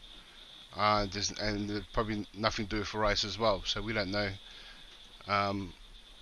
They're desperate. I mean, out of all the clubs that have been linked with, West Ham has been the biggest one. It'll be a big jump. It'll be actually a good club for Broja to go to. I think it's not a matter of trying to get Rice. I think it's more of a matter of if Broja decides to leave, we can't. It's not up to us to keep him around. So I think it's just simple as that. Nothing to do with Rice. That's really serious. Again, somewhat serious for me. Again, I'm not sure why you guys aren't seeing it the way I'm seeing it. IBC, your thoughts, because I don't get the explanation, the reasons being given that's why he hasn't traveled with the team. It's not like he's on international duty with his country, is he? If it is, let me know. I think something is going on that we don't know. IBC, your thoughts. So, I keep missing the players. Who missed out on preseason? Who are we on about? We're talking about Amanda Broya. I'm saying that's a chance. Yeah, West Ham are really serious about him. Yeah, that's what I said to you. So when you ask when you asked the question on weekend, why did he travel? Hello? Go ahead. You know when you asked the weekend on you asked why did he travel? I told you I've seen from sources that obviously Ruben didn't travel in Ngolo because of COVID vaccination issues they're having, and obviously Broha didn't travel because his release is imminent. He may be looking. He may be out the door. His representatives were speaking with Todd Bowley's representative last week. So that's looking like he's going to West Ham or I had Newcastle, Everton. Yeah, he's looking like he's out of the door as well. So again, now we don't have we don't have a striker, but yeah, that just goes to show we need to actually strengthen in all positions. Like I said, all departments. So yeah, if he doesn't go, then it will be a new deal type of thing that this guy will be looking for, just to cement his place in the squad, and which I don't see really happening. And I don't think he wants to go out on loan anymore after what he did with Southampton. So if it's not a guaranteed first team / squad player type situation, then he's gone. He's gone like where he's gone like Tomori, he's gone like Abraham, he's gone like everyone else. He's gone. Yeah. Again, I'm that's how I see it. I see he's more likely to leave the club. Again, it's because it just doesn't make sense. It just doesn't make sense. I don't understand why it would take him a week to go join the club. He's not sick. He's not on international duty or all that. But yeah, I really do want him to stay. Again, if he isn't like in his late 20s, I'd argue, or maybe again, and he's not like he's a traditional number 9. He can play on the flanks. He's good on the ball. He's quick. He can drop deep in support play. I know Rodrigo argues otherwise, but if he was here, I'd ask him, his thoughts on that. Again, I think he's capable of adapting to the way Thomas Tuchel wants to play. But the question remains to be seen. It is, to me, my theory is that we may well try to use him to get Declan Rice. I hope that doesn't happen. And probably you could argue West Ham, they know that. And that's why they're trying so hard. They're really trying so hard, to get them there. Like, I think, Declan, you said they're the most serious, right? Yeah, I think Declan says, sorry, did you say that? Sorry, go ahead. No, I think someone else said it, but they needed a striker. They've had, I think they only had Antonio, and he gets injured, and the amount of games played last season for them, they're desperate for a striker, so they're going to get someone. Yeah. Again, look, here's the thing. Let me address this quickly. True Blue, you're not Nick Blue's lawyer. Even if he was talking to his son, okay, I understand. I wouldn't leave him there and the microphone would be going. Even he explained, I've heard them. We have 6 people already, and I was going to bring him, and he comes to the chat and jumps to that Street Beer was right about me and everyone on this channel. Who acts like that? So I think I'm done with him. Finally, it took time, and I've given him enough opportunity to try to help him, even as a friend. Control your temper. You're not a kid anymore. You can't just, and then he jumps to blaming. How did Declan come into that? And it wasn't Declan that was speaking. Yeah, so please, I don't want anything. Yeah, it wasn't Declan that was speaking. It was IBZ. That's not a problem. I understood. He explained. He don't even need to explain. I just immediately took action so the channel doesn't get into trouble. And then he jumps into calling names again. So I'm done. I don't. This is pissing me. I can't be going through this all the time because it affects my performance as a host, and I don't like it. You don't need I have to be honest. So I'm done with Nick. So you're not his lawyer. He tried. He doesn't even need to explain anything. I would have actually added him back to the panel, but he jumped to saying Street Beer was right about me and everyone on this channel who acts like that. That's by the way, please. I'm done talking about that. Please, let's move on. Again, if you're in the chat at this point, if you have any question that you want the panel to address, please shoot your question there and we will try to address it. And right now we have 144 people watching and we have 82 likes. We need just 18 more likes to get to 100 likes. You guys are absolute legends and I cannot thank you enough. Again, I will try and see if you have any question, ask. Mohish Sabeta says, I'm not convinced as yet with our transfer dealings. I will be delighted if we sign at least one defender for now. Kimpembe will do for me. Some people argue that he's so, again, he's not, he's an unfinished product or something like that. His tackles, sometimes rash tackles and all that argument. Again, we'll see what happens. West Ham are stubborn. They will, they would want full asking price. I don't think so. I think a month ago, so we actually had that the price is now 75 million or something like that. Let's see. Well, let's go ahead. Rudiger's reason for uncertainty didn't add up. Again, I don't want to talk about Rudiger right now. I always knew without a sporting director, we will be slow. That is why I'm patient. Declan, would you say that the reason why things are going the way could you say first, are we really slow? And do you think the reason it seems as if we're slow is because we don't have a sporting director? No, we started late. That's why we look slow. Simple explanation, yeah. But go ahead if you want to elaborate on that. Maybe that will help educate some people and maybe help calm them down. Well, everyone knows it's not a secret. Everyone knows that the takeover happened late. The step down of Czech, Marino, all that happened. By the time Bowley got in, I mean, the transfer window was already started.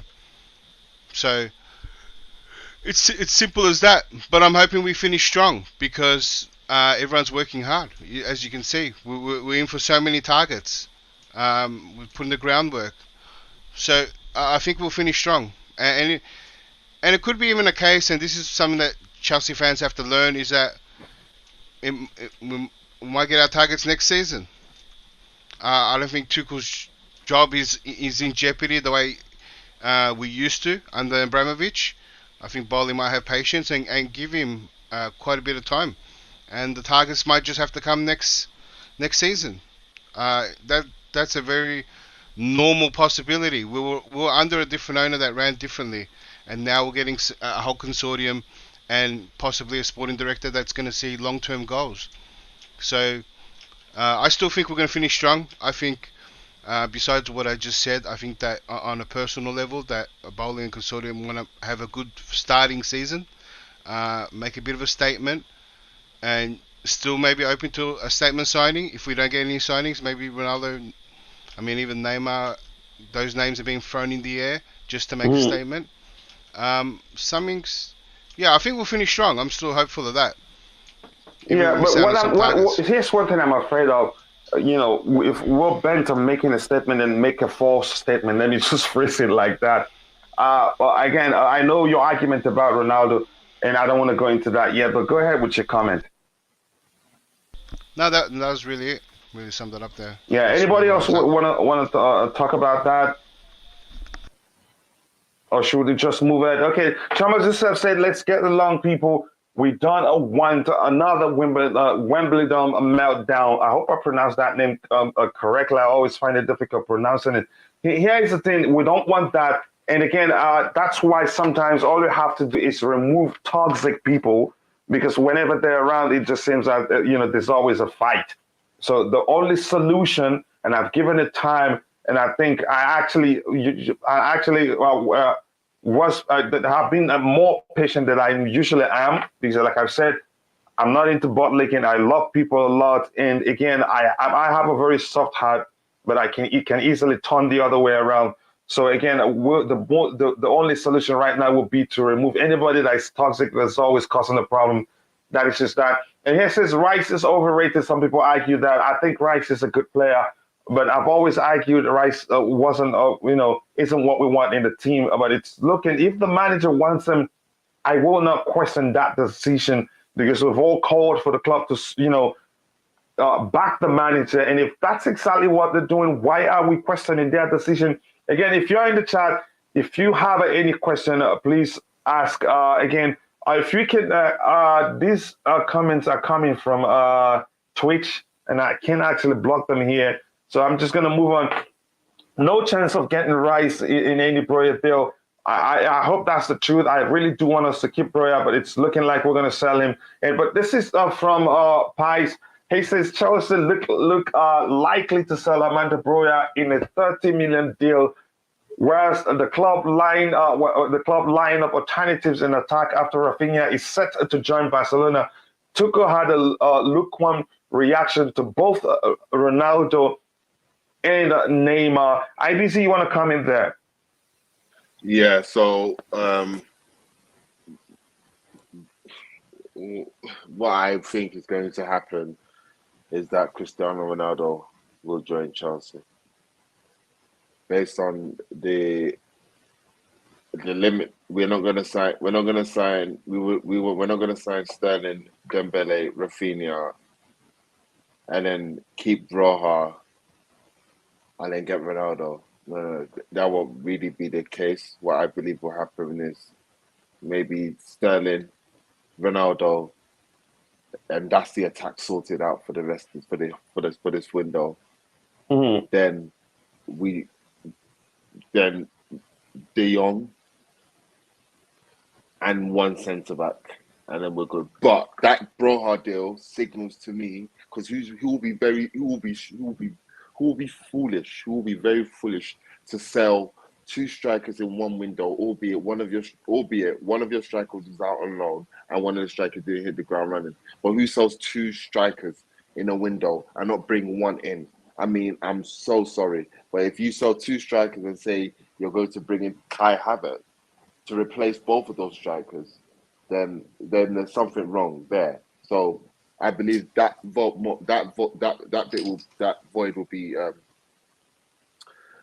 be filled, and it's looking like While you're at it, let me quickly ask you this: do we really need a traditional striker at Chelsea?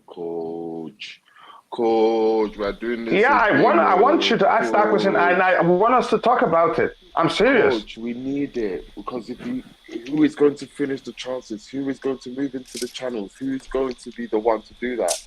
Who can make the off the ball runs off the last man? Who is going to be able to hold off the defender, knock other players around you into play? I've argued it since the beginning of the last day of the season. If Lukaku is going, we need a striker in. I'm not hearing makeshift strikers. Obviously, yeah, Thomas Tuchel. Who's Thomas Tuchel ideal striker? We don't really know. We don't know what his striker type is. Hell, he ain't even brought no one to the club. You could argue Lukaku was always going to come back to Chelsea even if Thomas Tuchel wasn't there. So we'll say, what is that? Another manager's type of striker? We need a number 9, bro. You need a number 9 in this Premier League. You're not winning nothing without a number 9. Or if your attackers aren't putting in 20 plus goals, and that's what you saw with Salah. That's what you see with Salah and Mane, Firmino, Jota. That's what you see with Man City, Sterling, Mahrez, Jesus, Bernardo. That's what you see with them, and that's how they do. Aguero, sorry, I forgot to mention him. Oh, where did he come from? Do you know what I'm trying to say to you? Do you know what I'm Come on, trying to IBC. say to you? Hey, you picked the wrong examples. You went after the two teams that actually won stuff without a striker. Liverpool and Man City. But they did. But before Aguero was left to go to Barcelona, unfortunately he had to retire early. He's the all-time top goal scorer. He's their goal scorer. He's been the one to win them trophies. If Guardiola didn't come and say, I'm not going to play with a striker for my whole tenure, the team had adapted to his philosophy after, say, 2, 3, 4 years for him to know that he can play without a striker and the team will still be okay. So, did Liverpool go through the same thing where they had Origi and they decided to bench him? Well, no, but they had Salah and Mane who would be able to score 20 plus goals. We haven't got that. So if we ain't got Pulisic, if we ain't got Hakim, if we ain't got so what if we got a 10 that can score goals and not a striker or a makeshift striker that can score goals? Yeah, but that's not good enough. We need 20. We need 20 plus declared. Bro. What happens if they get 20 plus? I mean, the goals are going to be, let's say, they're a bit more spread. Okay. Then now we have to be spread out accordingly and evenly for it to make a substantial difference. Because the rate that I agree. The rate that these two teams were scoring, it was very high. We were at a good bit. They just overtook us. They overtook us for the way they were winning games and we were winning games last season was in the beginning of the last season. They were cleaning past their opponents. We're not saying we will struggle past the opponents, but we're not giving 5-0 and repetitive. We give that 1 in 6 games. So in comparison, we will need to be more ruthless up front, more ruthless in our finishing and in our attack. And I believe a number 9 will spearhead that. I believe a number 9 will bring others around him to play. I mean, I don't see if Tottenham's got a number 9, Arsenal have a number 9, City have a number 9. Liverpool have a number 9. Why don't we have a I know number that's why I said it's not the best example. Like you I brought in had- Liverpool, Man City, and they didn't have a number But 9. I'm just basing. But I'm basing. And then that- other I'm teams basing do that have number also- 9s. But Yeah. I'm basing Liverpool and City. Well, so I would say City because obviously we've got Aguero. Aguero's been there before they decided. Oh, we're not going to play with a striker. But that's because Aguero be injured more time. But the recent team doesn't have a striker, and But I they mean, won 4 in the last. are we 5. gonna sit only and say been, you know, Aguero's only been there out of there for 1 year? They've won 4 of the last 5 trophies declared. So for 1 year, yeah, I guess Aguero's what not I'm there, saying, has the team evolved?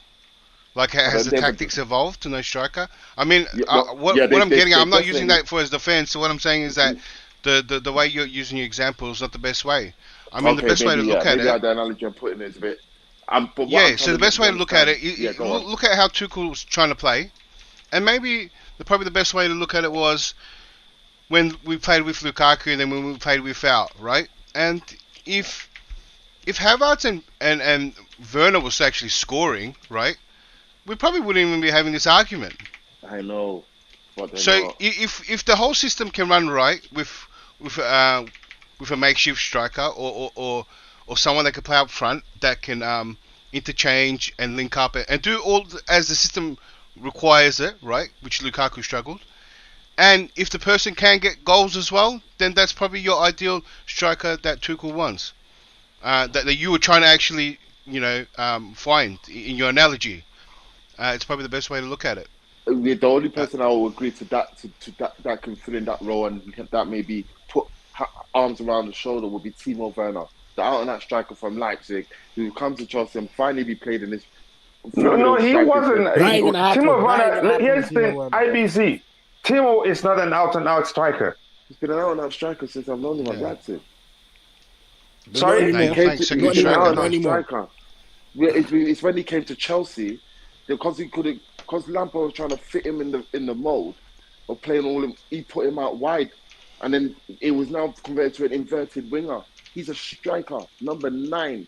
He's a striker pressing forward. Yeah, but Lampard Complete played him forward. in the left, if you remember. Yeah, It's not a exactly, that's what I'm saying. tradition. It's not a That's what I'm traditional saying, number. because of Timo confidence. is a second striker at its No, best. At his best, And he played second to Paulson back then too, so he was almost like a second striker. He's a great mole of an inside forward. They played in the 2. Paulson and him played in the 2. Yeah, but Paulson was played in the the more focal point, the person that was up all the time, and Werner's the guy that came back That and did came the running deep in, runs. but so you could. But he's a striker though, so he'll play up top. So you put him as a role. I'll play him as pressing forward. So he'll be running down. He'll be running down, not really advanced, but pressing the last defender, running at the ball. Yeah.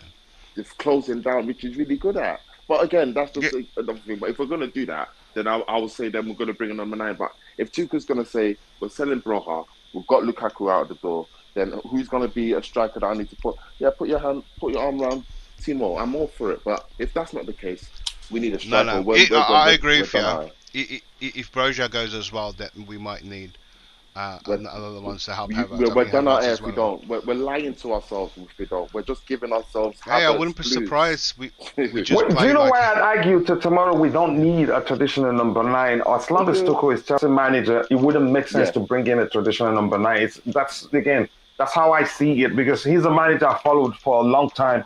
And I'm going to keep talking about this all the time. This man doesn't really use them that is how he should use them whenever they are available to them. Edison, Cavani, Mauro Icardi, Romelu Lukaku, Tammy Abraham, what's his name again? Oliver Giroud. So that's just who the man is. You're not wrong. So that's where I'm coming. That's where I'm arguing. But unfortunately, you could argue those players weren't. You could argue those players, like Olivier Giroud. He's not really going to. He's a target man, so he's not really going to be of that mold. You're asking a lot there if you want him to do what Thomas Tuchel wants. Tammy Abraham, you could say, he's not really developed yet. Obviously, found his fit last season in Roma, which obviously credit to him, but maybe too tall for Thomas Tuchel's style of play. Maybe he's not good on the ball. But are you saying Lautaro Martinez won't be able to come in and do a job? Lautaro is not a traditional number 9. No, but he's a number 9 though, isn't he? He can play up front. He can't. But we have variations of number 9s. We have number 9s who are, who are hybrid number 9s, and we have traditional number 9s. I don't know. Here's my argument here. No matter how we argue this, my argument is it just wouldn't make sense to get a traditional number 9 under Thomas Tuchel. He will frustrate the life out of that player. That is just my argument. You would Coach, I'm with you. This is why I love it because you see, Coach, we're going to watch this game together. We're going to watch our games together, and we're going to dissect why we don't need a number 9. And if we don't get a number 9, you're going to see what I'm talking about. You're going to see. What about Victor? What about Victor? Would you not take Victor Osimhen from I'll take my Victor. I will not. I will not. Honestly, he's a brother, but I will not. But Declan, can you talk about in detail? Talk about this topic in detail. And yes, it just looks like I see Chelsea fans they're not paying attention. Even as good as Tammy has been for Roma right now, if he comes back, that's a chance, more chance for him. That's of him struggling under Thomas Tuchel than him doing well under Thomas Tuchel. It's as simple as that. It's the coach himself. It's not the player. It's how the coach likes to approach the game. It's not about the player. That's my argument. There are games, again, he's able to use number 9 to a good effect. On occasions, I've seen that happen. That is on the day he likes to approach the game differently. You'd see a number 9 do well under Thomas Tuchel. If that number 9 is capable of adapting to a system that deploys the number 9 man as a high number 9 position as a hybrid role. There are players who are able to fulfill it. It happens, but if Tammy Abraham comes back, he'd struggle. Is he a good player? Yes. But under coaches like Antonio Conte and Jose Mourinho, he will do very, very well. If you get my argument, Declan, can you speak about this particular topic? And I want to get Ty's opinion too on this. I mean, you really summed it up there, Coach. For me, it's. I think the EPL is getting away from major leagues. Tammy Abraham goes to Australia, rips it up. Lukaku came from there. For me to that league, you need to prove a lot more, to be honest. So Tammy won't come and do what he does, what he's been doing. But he needs and we need to see consistency as well. Can Tammy do what he's doing for years to come? Do you know what I mean? Before people start getting excited about Tammy and everyone outside the league. Mm-hmm. I think my stance is like that. Anyone that comes outside the EPL now has a lot of questions just because of how good the league has become. And EPL proven is going to be something worth a lot more, for me especially, just because of how tough the EPL is becoming. Yep. Ty, you want to come in? All right, I'm just going to move on. It doesn't look like Ty is with us right now. It says, just 1 second. It says, Moshe Isabetta says, we need someone who will score these crosses from Hakim. Again, unfortunately, it doesn't look like Hakim will be at the club. And again, we should stop talking about someone, talking about a single individual. If we have a problem putting away chances, we should be talking about finding a solution. Why aren't we putting away the chances we create? It's as simple as that. Hakim Ziyech created quite a few. Some of them he found people one-on-one with goalkeepers and the chances were missed. So we shouldn't be talking about, we've seen that script before. I've seen the same movie before, talking about getting a single individual to come help us solve a goal scoring issue. And it ended up that it didn't work. It started where it looked like it was going to work. And then we found out the hard way that in most cases it wouldn't actually work due to how the manager likes to approach the game. Again, that's, by the way, Dolph says that Diego Jota, type of a player, would suit Tuchel. Absolutely correct. You are very, very correct. Again, we don't need a traditional number 9 under this manager. And again, there's something that we're starting to see less and less and less and less of what's players that are defined as traditional number nines. As good as Osimhen is, as powerful as he is, and as a fine player as he is, I wouldn't even advocate him coming to Chelsea Football Club because Thomas Tuchel will frustrate the life out of him. Because I think you could argue he qualifies as a traditional number nine, but maybe because he's young, that the chance he adapts and learns how to fulfill that role perfectly. Pedro Neves says he played behind Paulsen at Leipzig, so Osimhen is not what's his name again? Timo Werner. It's not an out-and-out striker. He's at best he's a second striker. But I get IBZ's argument. I think most Chelsea fans are still arguing that, and it doesn't look actually we're learning because the poll asks, do we need a traditional number nine at Chelsea? 62% says yes, and 38% says no, which means we're not paying attention to the manager we have at Chelsea. If he changes tomorrow, it will be nice because it's always nice to mix things up. But that's, by the way, here says Glenn, he has incredible feet, but I feel we lack someone that benefits from it. Glenn, again, I'm not sure where you stand with your argument on Ziyech. The last minute you're killing him. The next minute you're praising his feet and all that. Tuchel doesn't use traditional number nine, guys. You don't get it. Unfortunately, most Chelsea fans don't get it, and they still be calling for us to go for traditional number nine. It's been the coolest Chelsea. We launched his channel about a week ago, so if you haven't, take your time, go check it out. Again, make sure to subscribe, and please do let him know I sent you. And here's Lee. Lee, nice to see you here, brother. I hope things are well with you and your family. Again, thank you for finding time to join us. I know you were busy because bills don't pay themselves. We need a traditional number nine that can be on the bench. Yeah, good luck getting a really good traditional number nine that will accept being on the bench. It's difficult, except you'll find somebody who's in the late 30s and it's approaching retirement and will accept, okay, or some that are low profile, if you want to phrase it that way, but are good, that will accept, okay, staying on the bench or just for the sake of being part of a Chelsea's, being a Chelsea player will come. And it's hard to see good players who are like that these days. Rafael Leão is a great out-and-out striker. I don't think that's what it is. Is anybody on the panel think Leão is an out-and-out striker? You see, he was when he was bought, yeah, he was, but they put him out wide. You get me? I think he started off as a, a striker, but they play him out wide in it, and I think he's effective inside forward out wide.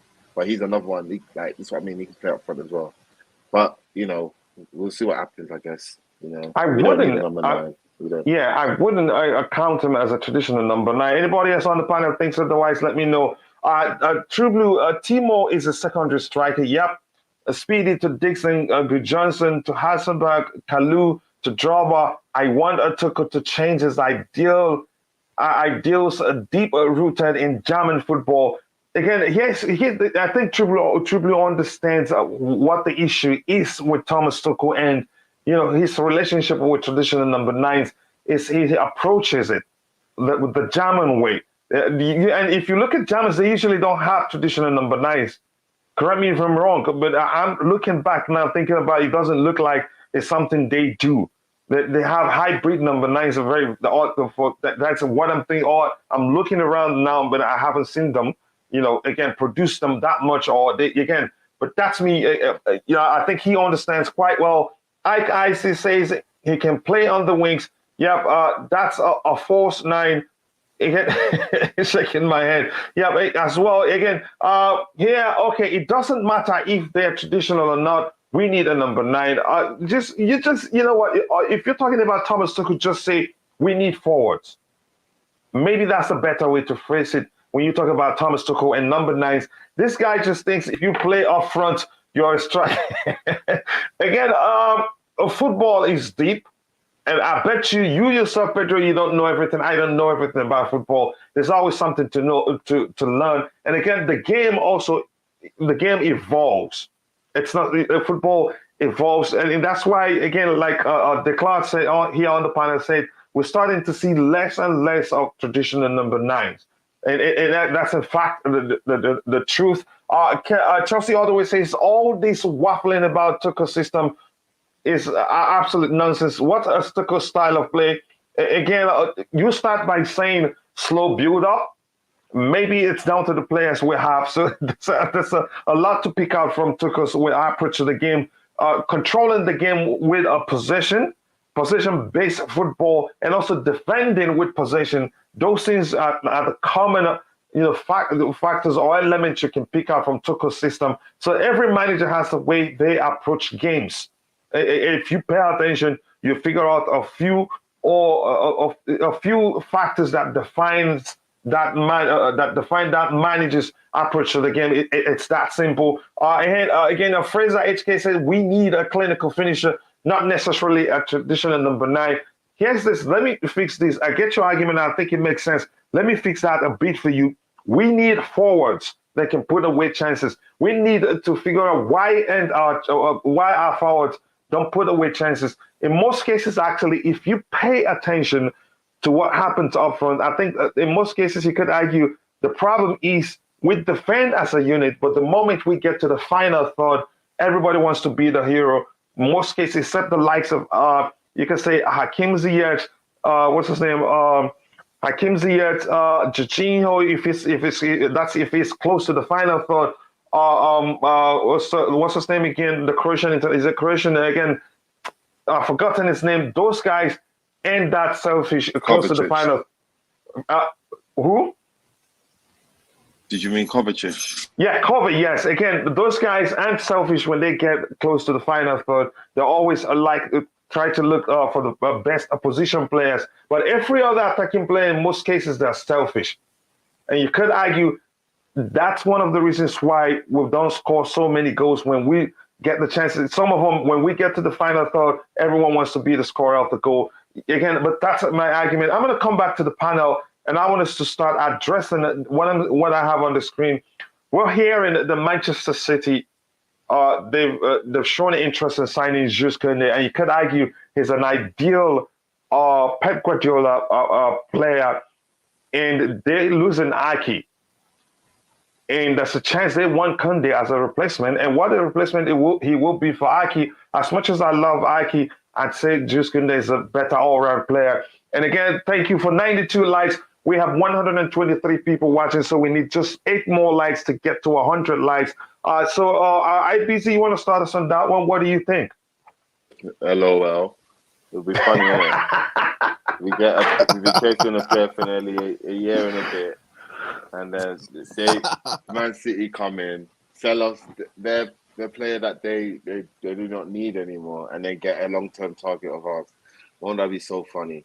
And won't that be so funny in how they get it done very quickly, knowing that they have the best in class to wrap up that deal very quickly without no problems. Yeah, it is what it is.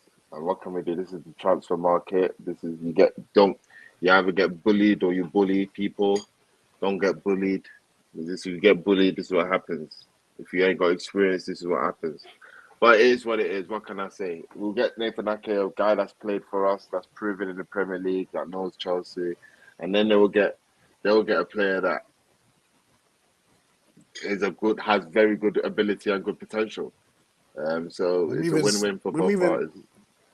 Let him finish Dales. Let him finish Dales so you can come in once he's done. Go ahead, IBC. It's a win-win for both parties. Obviously, I don't know how. I'm not mad or angry, but it will just be a thing of we'll probably need to. Todd will probably need to do better, or make sure that we don't fall into this trap where we miss out on players because of rivals, where we want to be the forefront or get deals done without having this. We've been in transfer battle all window with different teams, and we need to learn from that and do better, which I hope we will do. So yeah, Jules Kounde, this is just a product of what's going on. If he goes, he goes, and then we'll know that we need to do better in future, not to allow a target like that slip our hands and end up at our Premier League rival, who will potentially help them win the league. Simple as that. Yeah, again, I get your argument. It will be indeed. I don't know how else to phrase it. Again, the fan base will catch fire again, and this time, and this time, the whole thing will be aimed towards Todd Barley, the club, and everyone that's involved in the transfer in the club's transfer activities. Ty, I know you want to leave. Do you have time to come in quickly on this question before you leave? Sorry, what was the question? The question is, we're hearing that Man City had registered interest, that is, they want to get Jules Kounde if we get Netanyahu. Yeah, for me, if it's like that, I think I don't think he would turn his head away from Man City because Man City guarantee him some level of titles or trophies, Mm-hmm. and if he goes there, he knows that there's a strong chance that he can win things there. So if that's the case, it could happen. But I think it will be down to persuasion. If the club are so interested as they say they are, I think they should make a move as quick as possible because Man City are well equipped enough to attract these certain players to come to them if they're in the battle for them. So I think that's important that the club, if they're so interested, that they make a move before it's too late, because in the past he was open to the club. Mm. Thank you very much for that, Ty. And again, I understand that what you have is something you have to go to. That's important. Again, if you haven't, please go check out Ty Talks YouTube channel. Great content, great individual. Again, make sure to subscribe and let him know I sent you. So, Declare, can you comment talk about this one? I don't know. It could be absolute nonsense. There's a chance it is the truth. But if that happens, then it's going to be really crazy. My reaction was like, I miss his. I mean, how kind of crazy would it be for about not far off the same transfer fee that we're going for Nathan Ake. There is probably, I think, a 5-year difference between them. So in a younger team, Kounde linked for him long time, groundwork done, and then only to give Man City the money to buy him, unless in a crazy fury. The only way I could see this happening was if the part of getting Sterling and Aki was letting them have a free run at Kounde in some kind of freeway deal. That's really conspiracy theory there. If that was the case, but Yeah. it would look pretty stupid, to be honest. It will. Something would have to fail. So something would have to fail where we don't want to deal with Seville anymore, or something like that. Something bad's happened, and Man City have a free run at him, potentially. Something really has to go wrong for something like this. For something, I mean, on the outside it looks really stupid, but something behind the scenes would have had to happen for something like that to happen. So I don't think it will happen. It just doesn't. It doesn't make sense. But if this happens, wouldn't you agree that it will in fact affect the club's reputation? It will become a laughing stock. It will be sound as if nobody wants to come to us. Not necessarily. Like I said, there is a lot of backstory. But also, if we lose out to Man City, I mean, can you blame a player? I mean, look at the clubs we're losing players to: Bayern Munich, Barca, and Barca. We shouldn't. Have we lost any to Bayern? No. I'm saying that our potential clubs that we might miss our targets to, which is Bayern, Barca, and throw in Man City. Do you know what I mean? These are big clubs. You either get them or you don't. I mean, I couldn't blame him if he went to Man City. They're winning everything. They're almost the best team in Europe at the moment. One of the best temes. So we're the best in the world. We're the best in the world? Yeah, we still got that title. For what, 6 months? I'm winning this one. Go ahead. Yeah, do we still have it for 6 months? Hey, are they going to play that this season with the World Cup, or are they going to skip I'm not sure, but I'll check. I hope they don't. But go ahead. But go ahead. So, yeah, let's try to afford. But with it hasn't happened. If it was down to us at Man City, yeah. But at the same time, where does he play in that Man City team? Do they even need a defender? I mean, is Kounde coming in to replace Aki, who didn't get a lot of the games? Here's the thing: if you know Pep well, he's always looking to improve his team. Whether you're the best, if he sees somebody he feels like it's better than you, believe me, he's going to for that person. You know how much they've spent since he joined them. I know you're well acquainted with that. That's who he is. He always goes for the best. If he feels like Kounde will will actually make up the numbers, even play on the right hand side, move someone else to the left hand side, I think he'd do it. But that's my argument. But go ahead. Go ahead, bro. No, but I'm saying that they're pretty deep in those positions. Stones, Laporta, Diaz, all. I mean, he'll be fourth choice. But do you think maybe he wouldn't trust him better than some of those guys? He might, like I said, the way Pep operates is he looks at Kounde and he feels like, I think this guy may well be better than John Stones. He will bring him in. No, That's John how he Stones had a operates. great. No, I'm just saying. For example, I'm just using that as an example. I'm not saying. Yeah. I have it. I'm not comparing them. Right now, those three are having a good time and understand the system. The thing that has left them out is injuries. But if they are fit, Kounde is fourth choice. That's what most defenders would walk into. And so was Aki, with fourth choice. If I am right, there is no other defender at centre doing, but Aki was there too. That's just how you feel like it's gonna pan out. But we'll see what happens. I get your argument there, Rodrigo. Unless one of them are leaving, coach. Yeah, unless one of them are leaving. That's a chance. You don't know. Yeah. So if more than Aki is leaving, like Stones or someone like that, then then maybe we can say that's happening. But that hasn't happened yet. And plus, this is spun in a way,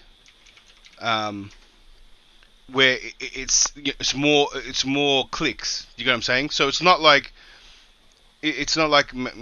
Man City are looking for a defender and Kounde's name come up. No, it's a direct triangle where Man City's getting rid of Ake and getting Kounde, and they're trying to spin the news because Kounde's been quiet. Yeah, we haven't heard any Kounde news for ages, so they wanted to spice it up again because his name was all over the transfer media. So, I mean, it's very spun to me, and if something was meant to happen, if it did happen, something really, somebody's fury, something has stirred up, and in the mix. So to me, it's just because he's gone quiet. That's it. It's great for clicks. Yeah. Hey, just quickly, I'll come back to the panel again. Again, guys, thank you for 99 likes. Just one off 100, and we still have 126 people watching, and we're shooting for 200 likes today. If you haven't, please take a second to like the video. And I'm going to repeat myself because that's again, I'd prefer you like the video than donate your hard-earned cash to the channel. Again, you're doing enough by being part of the conversation, watching the video, even if you're not commenting, or watching even if you're not in the chat, sharing the video with your friends, telling them about the Blue Money Show. Those things do go a long way for the channel. There are other ways the channel can make money. You don't have to donate. And again, thank you for all the support. We're closing into 4,000 subscribers. Right now, we're at 3,964 subscribers, and that's not easy. We're getting there, and I knew we'd get there in a few days, like I said a few days ago, and not because it all comes down because of your support, because how well you've supported the channel. So thank you, and I cannot thank you enough. Damien Dove says, Tuchel don't fancy a target man. That's another way to phrase it. It doesn't work for him. We need Aubameyang, Jota type of a player, which I think Lautaro Martinez fits into that mold. If you want to argue that, Martinez is also a secondary striker who, by the way, combined we're not allowed to mention. I know who you're talking about. He combined well with him. Him and Hakimi are both the chief creators of that individual you're talking about. I'm pretty good of speaking like that if that's what you prefer. But that's, by the way, yes, we need a Jota type of striker or Lautaro Martinez type of striker. At the edging towards Bayern, how do you know that's the truth? I don't think that's the case. Again, what we read yesterday is Bayern, the Bayern president or the DOF or who, Hassan, I don't remember his job for Bayern, that he's will be traveling to Turin or Juventus this morning, today, let me not say this morning because it's not the same time zone, to open negotiations with Juventus.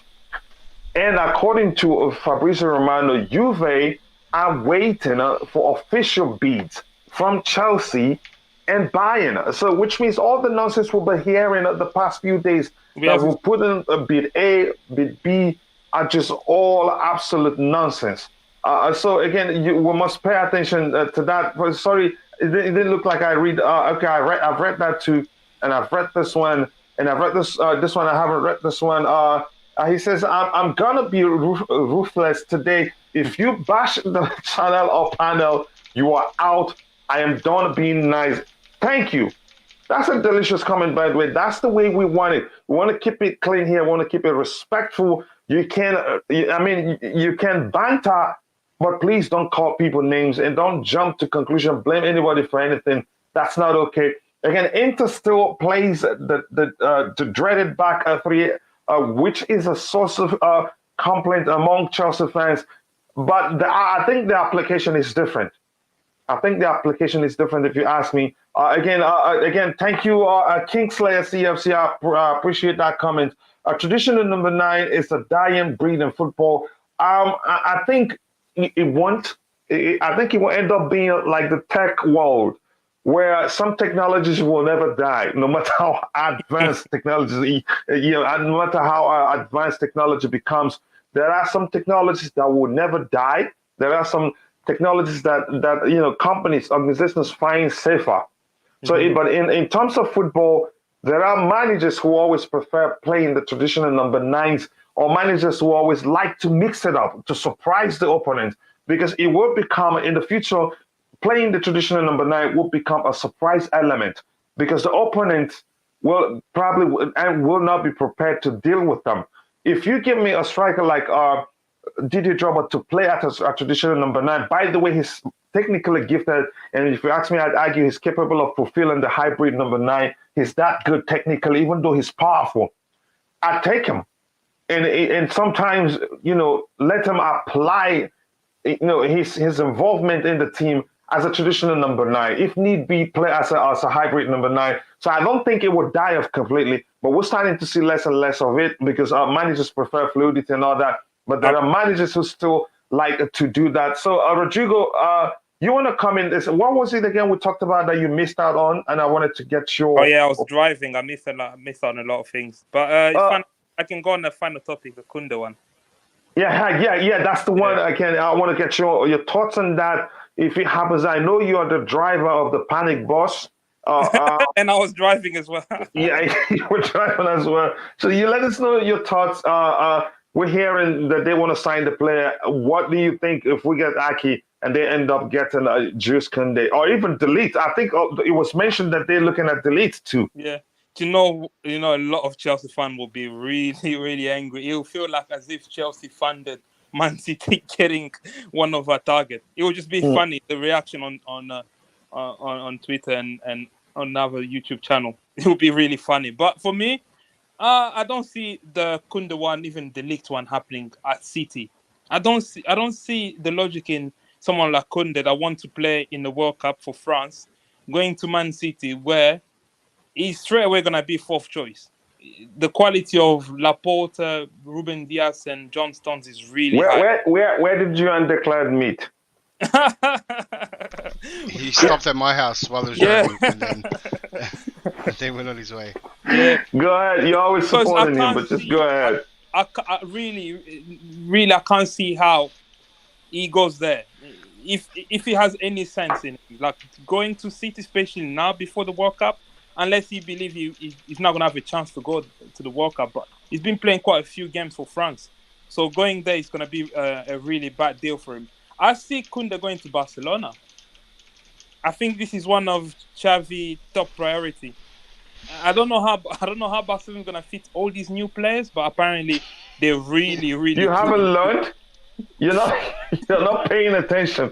The money isn't the issue. Here's Rodrigo. I'll let you continue. My apologies for cutting Yeah, in. no, that's all right. Yeah, so I think Most Chelsea fans, they're mixing up the fact they're in debt yeah, and the fact that they're able to raise money by selling TV rights. Even selling 10% alone, they got 300 million plus. Correct me if I'm wrong. so they have Or some, so they have 200, yeah. yeah, so they have a rich history. yeah, And they are still a bigger brand, no matter how in depth they are. yeah. You get my point now. So I know Exactly. you already know that. I'm just kidding with you by saying you haven't learned, but go ahead. Yeah, so I think the most obvious destination for him will probably be Barcelona, and then I can see him coming to Chelsea. But I think the Chelsea links have cooled down. I don't think Tuchel really admires him as high as we probably thought. I think if he was, I think they would have pushed hard for this deal because the links have died down. So with the Ake one, I don't know why Chelsea fans don't really want Ake. I think he'll do a decent job at Chelsea. Maybe they worry about the money that we'll pay, but I'm thinking around 40, between 40 to 50 million. I mean, in current market, unfortunately that's the price you have to pay, and especially clubs know we're desperate for centre back, so there's that premium on top. So yeah, so we'll just have to suffer and pay the price. The one that everyone is talking about is the De Ligt deal, and now it looks like Bayern Munich are really moving hard for him, and I'm not worried about Bayern really. Bayern is a massive club. If they want to spend money, they will spend it. But they usually don't. They usually don't, exactly. So I'm not going to assume they're not going to do it, but I don't think they will do it. I don't think they will spend the 80 million, whatever Juve are asking for. So I think we're still in the driving seat for that. So hopefully we can close that deal ASAP. Yeah. I think De Ligt is a player I want, and the fact that Bayern is, they're making the move first. That doesn't mean they get him. But go ahead. Another topic that I was listening while I was driving was the Declan Rice. You probably moved on to that, and Broya. I don't think West Ham will want to do that. I think West Ham value Rice at a really, really high price. He's our one asset they have that they can generate a lot of cash. So they're not gonna do a swap deal where that reduce the value of Rice by taking Broya. And I'm hearing West Ham are also interested in Martin Braithwaite from Barcelona. The Barca to play as a number 9. So here's where I disagree with you. West Ham, they know. I know you. Did you say they're not gonna sell him? They're not gonna sell. They're not gonna reduce or discounted Declan Rice value just because you give him Broya. Do you know one thing they pay attention to? They better do that deal because that is the lesser years he has on his contract, the lesser money they get for him. And there's a chance if Declan Rice really wanted to leave, he would not fight with them. He just run down his contract, and then the price will go down automatically, and they can't force him to stay.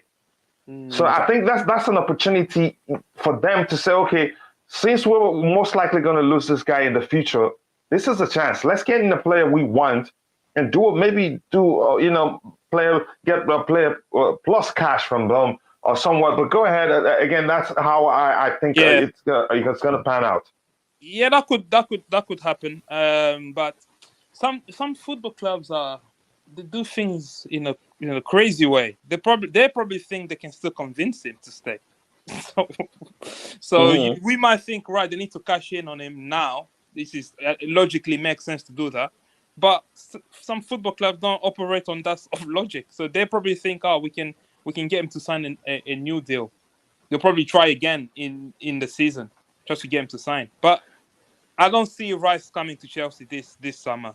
Is a deal like a Declan Rice is one that takes a number of weeks to conclude. So I think eventually Declan Rice will play for Chelsea. Maybe next year or the year after, but eventually I think he will.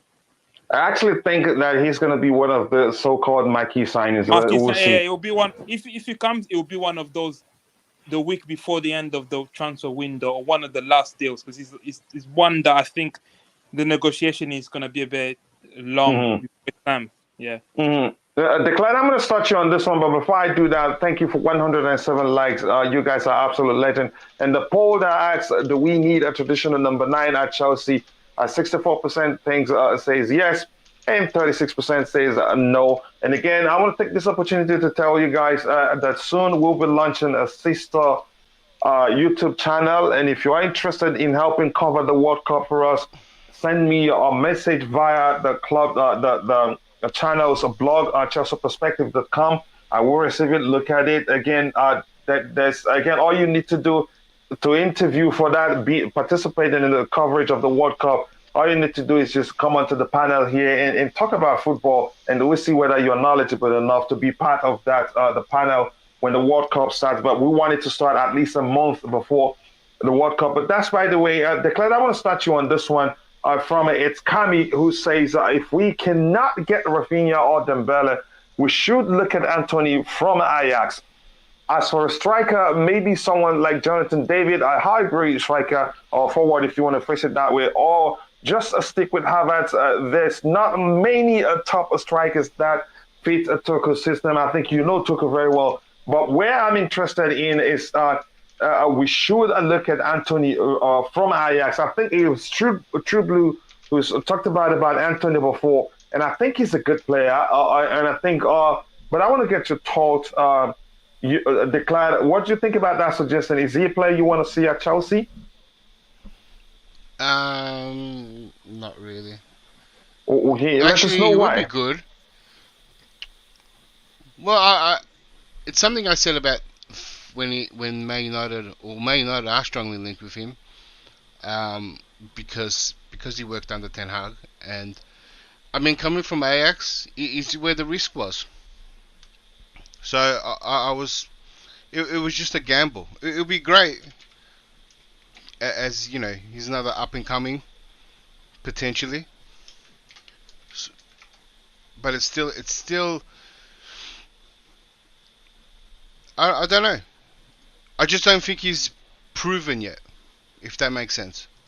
So it depends on how much transfer fee is going to be, and how much we're willing to risk on potential. That's just what it comes down to. If you tell me this guy's going to be over 70 mil, then that's way too much. But if we're getting him on a cheap, it's very much like the Darwin Núñez kind of thing.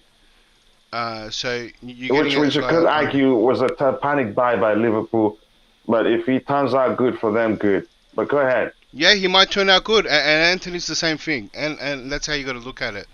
And I think the only other edge that Man United had really was, he worked under Ten Hag, so he probably had a good chance at adapting well. But under Tuchel, we don't know. But he does have the characteristics of maybe what we need, someone that can move around a lot, interchange. But I'm not. It's just, I think for me, and like I said it before, it's that step up from the Dutch league is a bigger step from the Serie A and the Bundesliga now, and I'm even worried about from those leagues stepping up. So now I got a bigger worry from even the bit lower.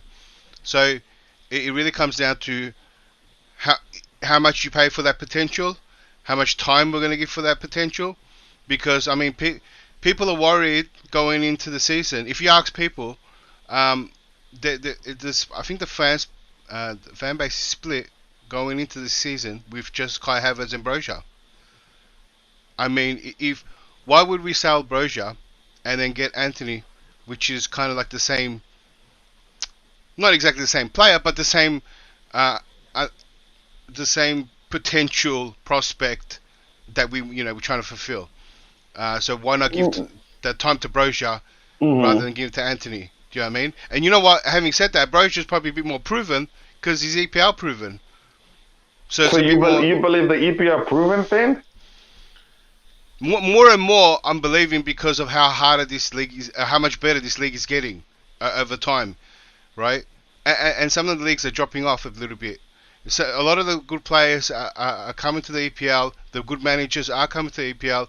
The EPL is getting better and better, right? If you see in a lot of competitions, without even the FA's help, they are competing, dominating Champions League. So right now the EPL is kind of far from each of the leagues. So EPL proven is starting to be stronger. It's a bigger point. I know it's used all the time, but now just because the EPL where it sits now and how hard it is, it does hold more worth. So I would like to see players that get players that are EPL proven. I mean, even the argument about Aki might be better than Kounde, just because he's EPL proven. Do you know what I mean? Mm-hmm. But Kounde's still young, and he's that type of unique ball playing defender that is sought after. So that's what has his appeal. But that's what I said. I'd rather hold on to Broja than buy Anthony, because you're doing the same thing. Even with Jonathan Davis, you're buying really young prospects that could turn out to be great.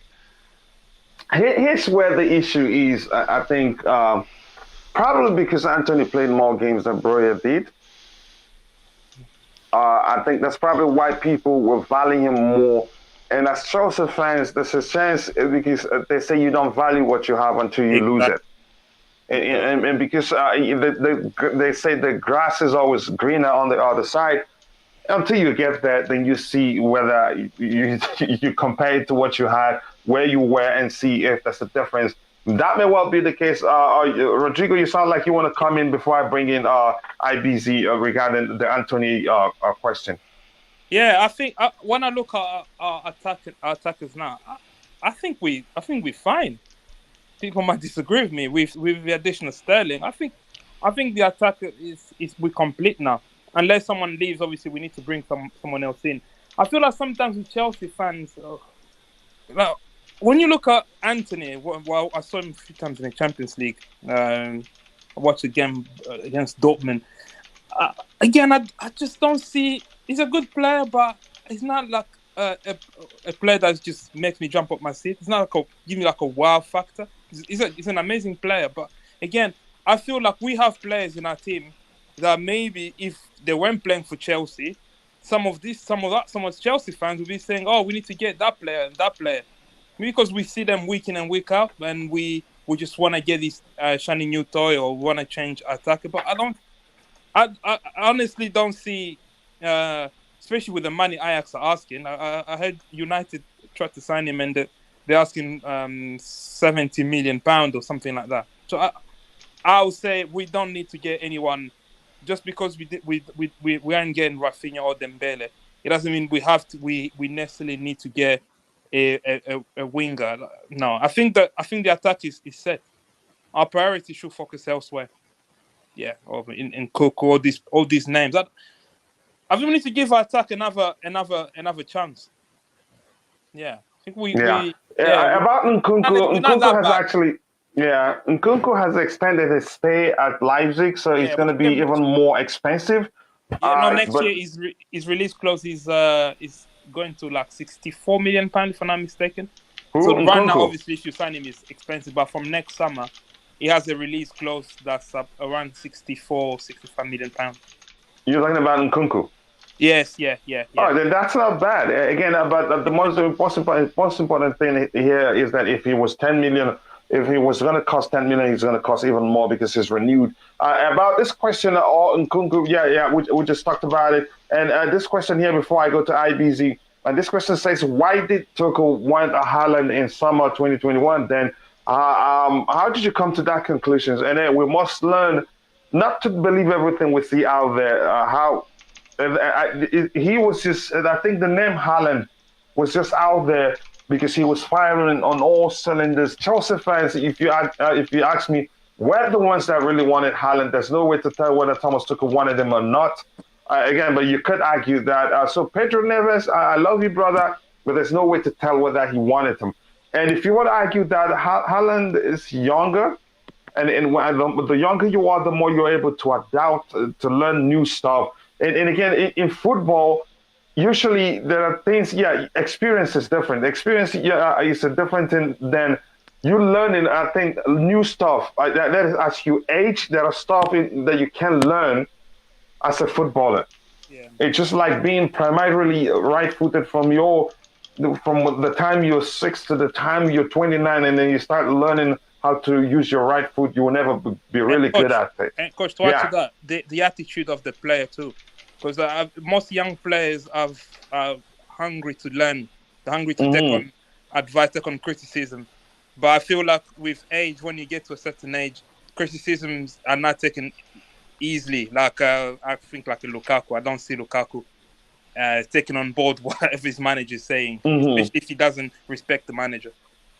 Yeah, and I knew immediately that somebody like Ali would quickly answer that question by from Pedro Neves. But that's, by the way, coming back to the panel. IBZ, my brother, how you there? I know you are you still there, Shay?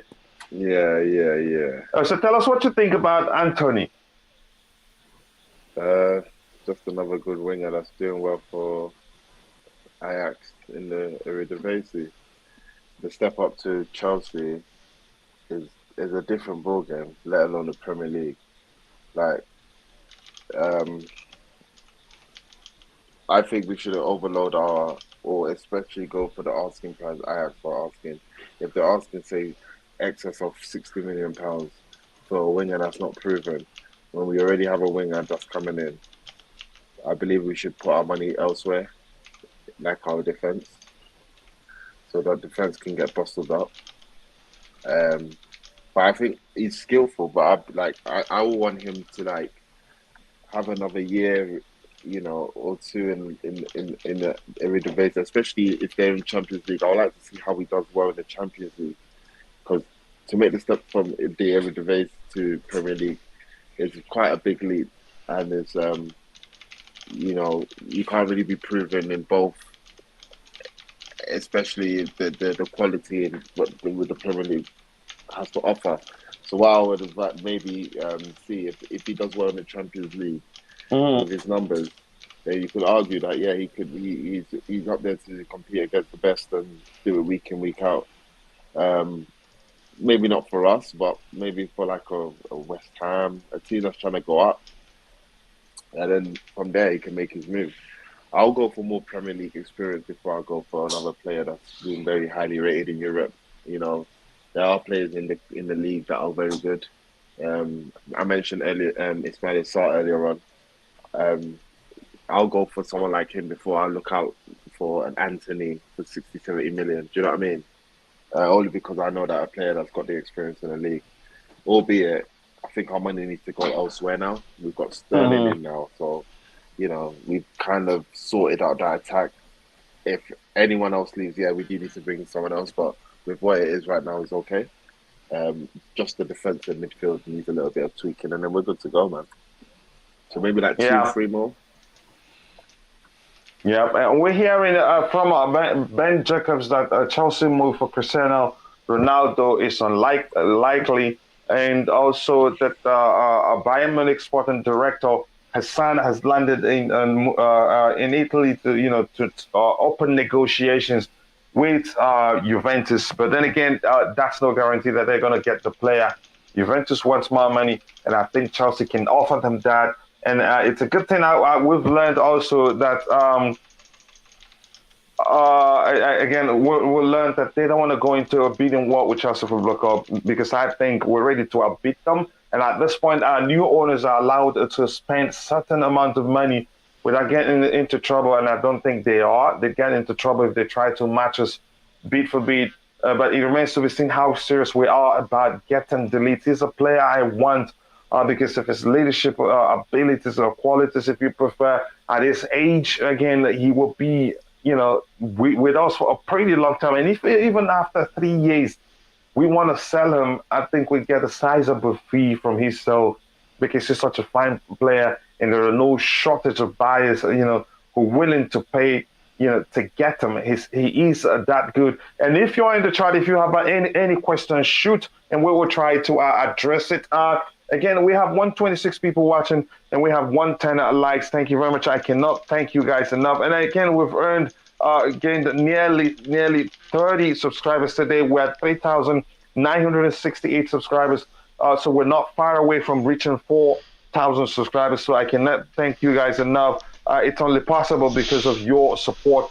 He says, well, that's Tuchel's philosophy: possession football, pressing, counter pressing, and all that, and controlling the game with possession. Yeah, but that's the truth. Kante have been trying to dribble and usually loses the ball. Again, I wouldn't.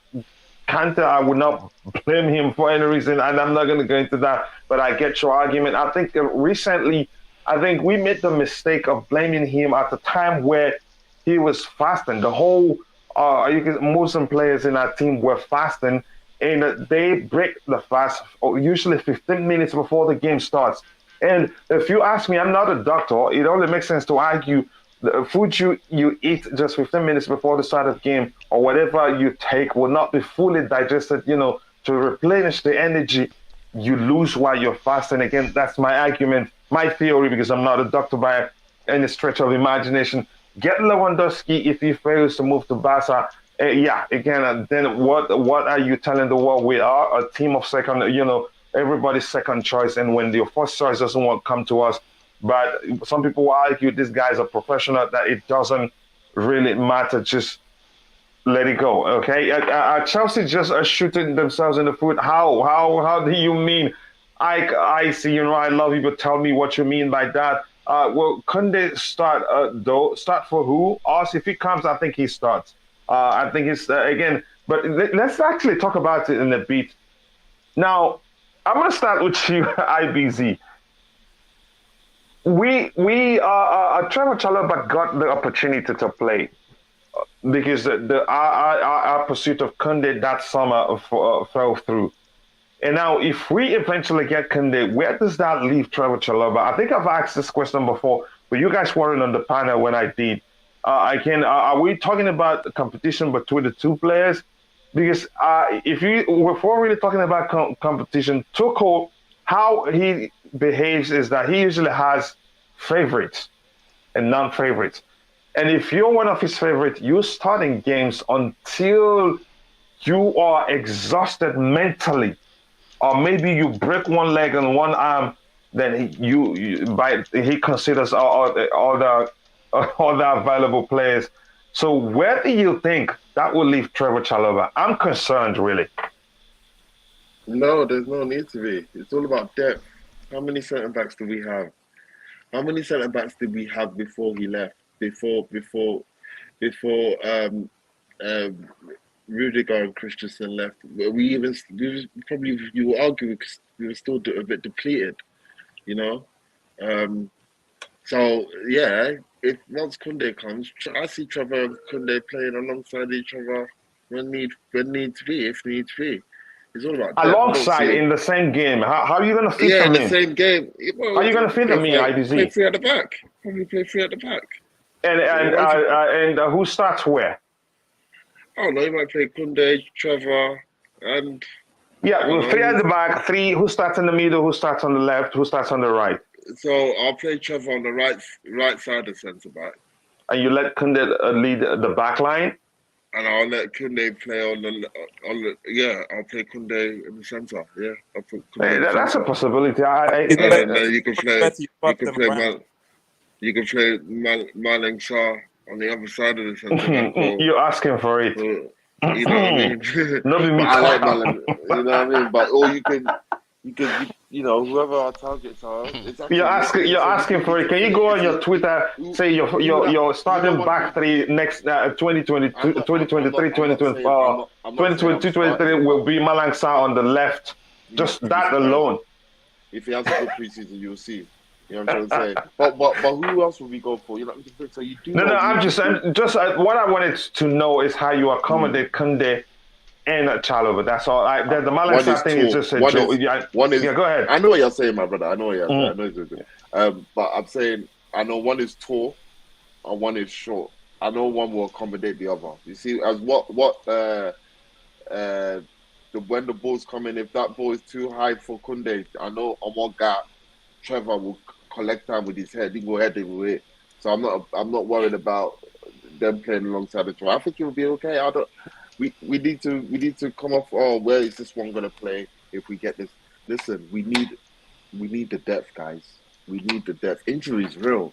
Hey, injuries But, real. but it's also important to keep the both players happy. But like I've explained to you, Tuchel, for me, I don't know. Yeah, he rotated quite a lot, but there are areas Exactly. on the pitch that he has favorites, and as long as the favorite is still fine, the other Yeah, that's all players good, but can you're still gonna can go have and hug as rotation. transformer. Go ahead. We're gonna have Champions League. We're gonna have FA Cup. You're gonna have Carling Cup. You're gonna have Premier League.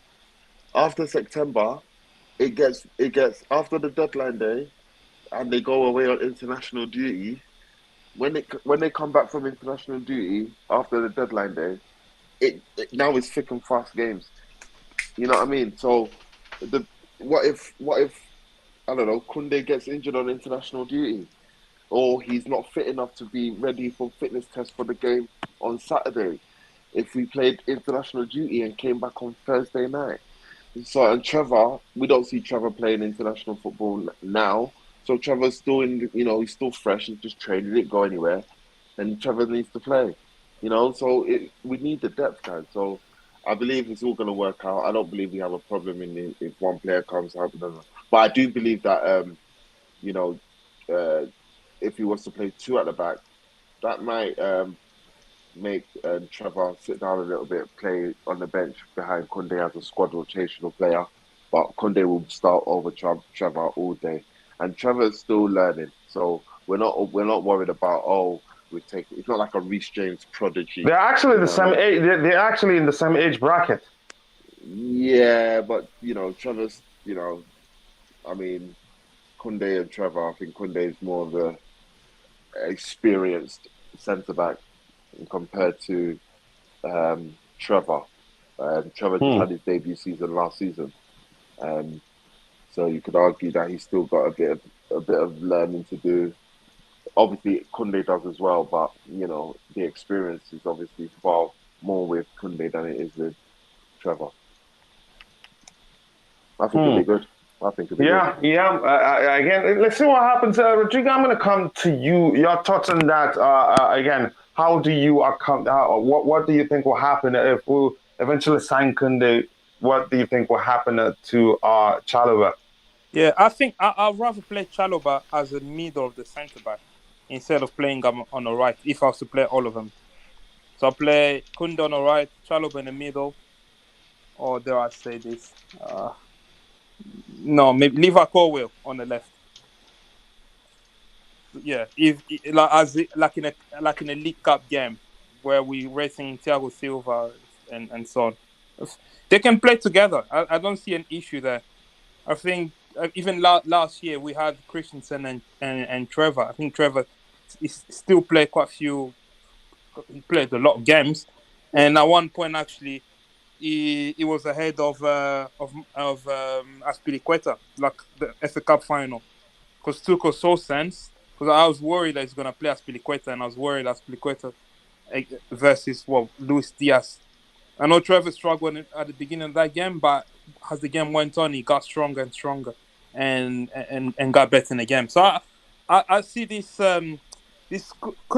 I see him as play. I can't see Kounde playing in the middle of the back three. I can't see that happening. I see him primarily. I can't see Chalobah either. Sorry?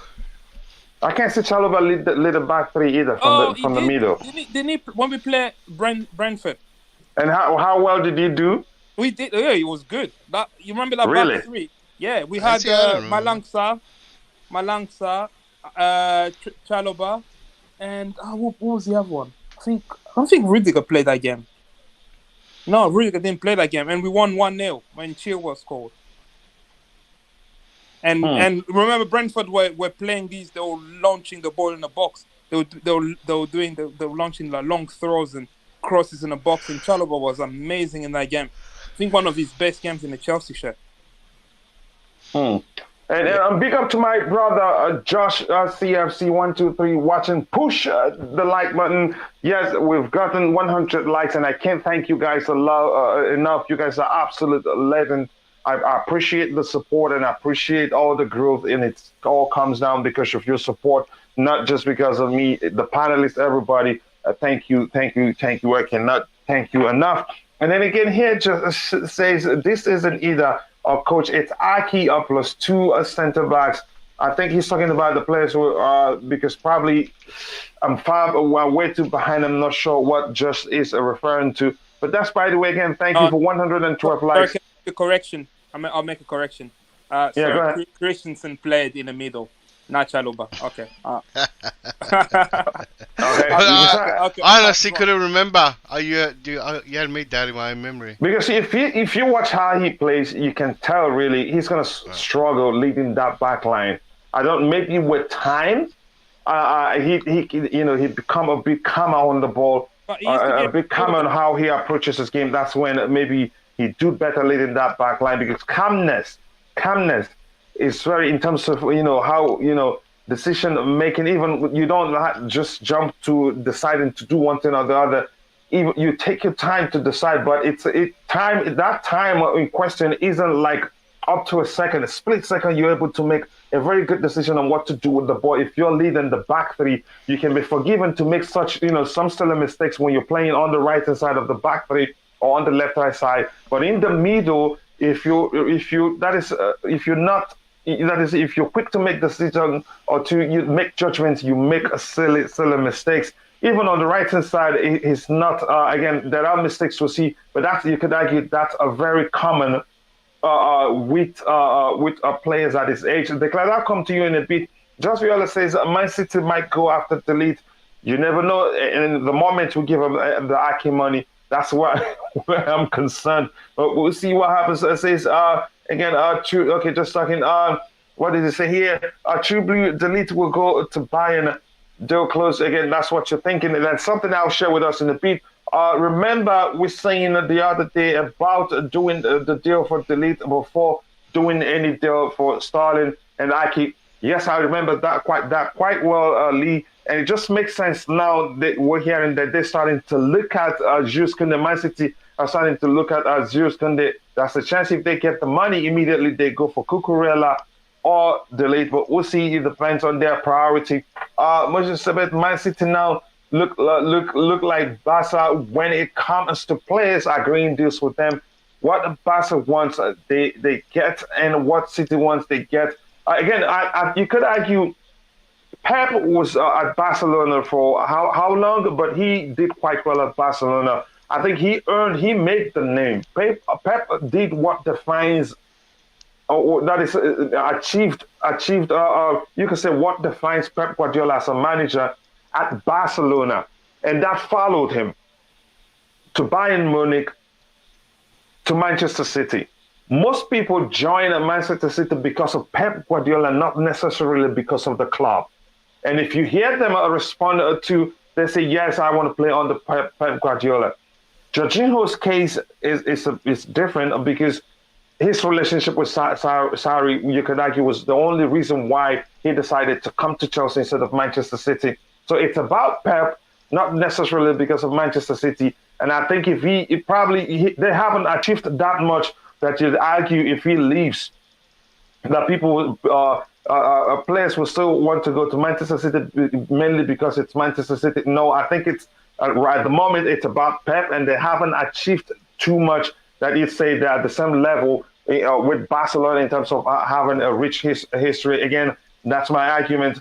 Here, Just CFC, my brother says the Leeds has never said he prefers one club over the other. So yeah, thank you very much. That's serious minerals right there. Every other thing is absolute nonsense. Those things we're hearing, whoever gets a Delete will be the club who paid the most. That's what it is right now. And Juventus knows we want him, Bayern want him, and both clubs are serious about securing the signature of the player. So Declan, I'm coming to you. You go ahead. Your thoughts on, and what were we talking about again that you wanted to come into? I don't know.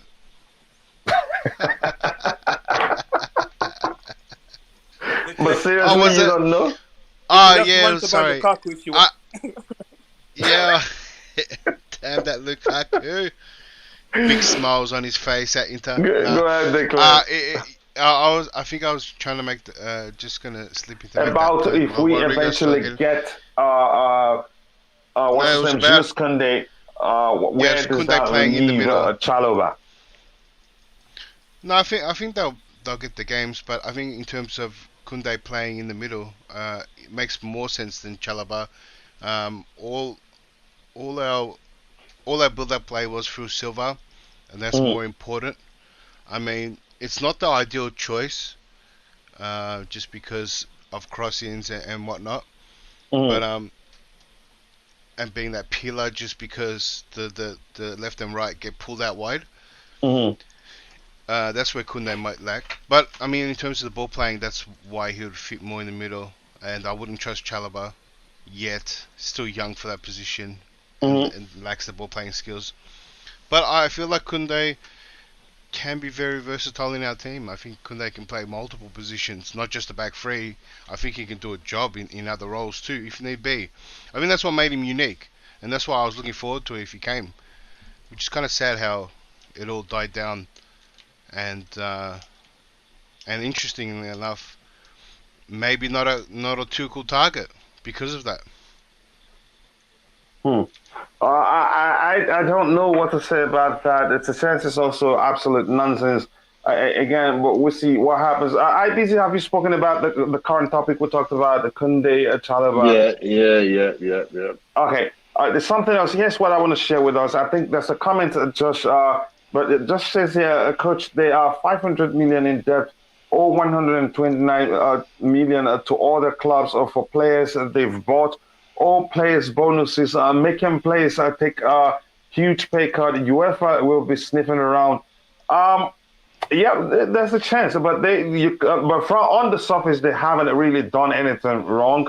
I think what the UEFA should be looking at is if even if I don't think I don't need to say what I just thought about right now because it wouldn't make sense. Again, but I get your argument, and it makes sense that they will be sniffing around to see if everything are indeed well. Forget Brentford going to West Ham. I wouldn't let him make the team come. Yeah, good argument there. Okay, let me bring in. Here's what I want to bring in here. Is this one here now because we can easily transition to talking about this player here. Okay, we're already talking about the Leeds here, haven't we? And it says here's Fabrizio Romano say Bayern director Hassan and Turin as expected to meet with Juventus for delete. Just like somebody, please let me know how do you pronounce his first name? I always skip it because I just can't pronounce it correctly. Is it Matthijs? Okay, Yeah, Matthijs. Okay, Matthijs de Ligt just landed and ready to open talks between Juventus.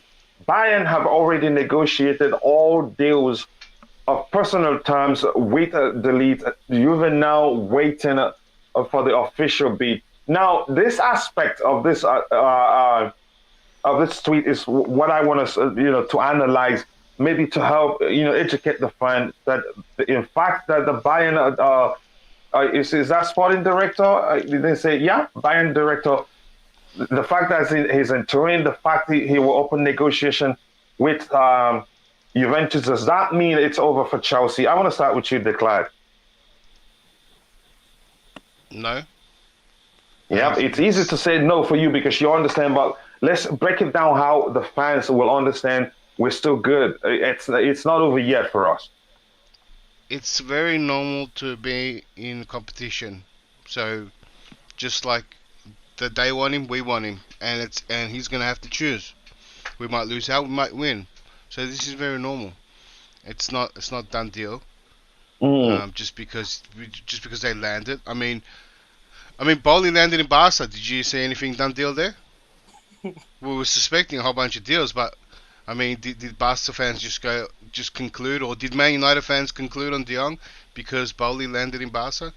I mean, no one has the same reaction when it's the other way around. So how could someone read this and say, "Oh, well, it's done. We lost out." Anybody else want to talk about it in the chat? Oh, I don't know if I did have anything to add. I'll go. Sorry? Yeah. Anyways, I think maybe we are not as advanced. Yeah, I think I was you gonna, I was really gonna say, you're breaking maybe up. we. Oh, sorry, I was gonna say maybe we're not as advanced on this deal as we probably thought. Maybe our initial approach haven't. Because I feel like I'm sorry, I feel like Bayern maybe are more advanced in this deal than us. That could be the case. That's what this their sports director is actually flying to Turin. I don't think Chelsea have done anything like that. I don't think Boehly has Yeah, gone to why are you Turin yet. saying that they're more advanced because they've agreed personal terms with the player, which is normal, and the Yeah, player can I agree personal terms with multiple clubs and then end up joining one of them. but I don't feel like we've even opened talks with his agent to agree on personal terms. I haven't seen that reported anywhere.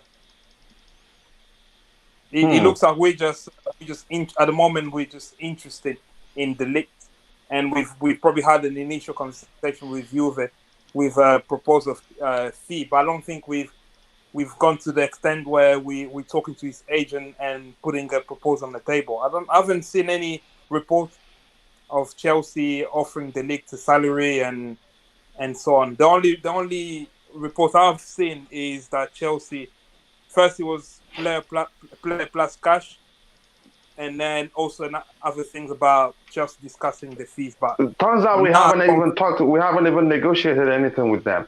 Exactly, it's not as concrete as Bayern. That's what I'm saying. With Bayern, you can see the sporting director is actually going to Turin. I don't think Boehly has done that. I don't know. Maybe I'm wrong, but from the reports I've read, I don't think we are that advanced compared to Bayern. I hope, Joshua, I hope I'm not the one you're shaming in public here because it's always me that you know how to shame. Oh, You let us know who specifically so I can laugh at the person myself. But that's by the way, again, thank you for 120 people watching.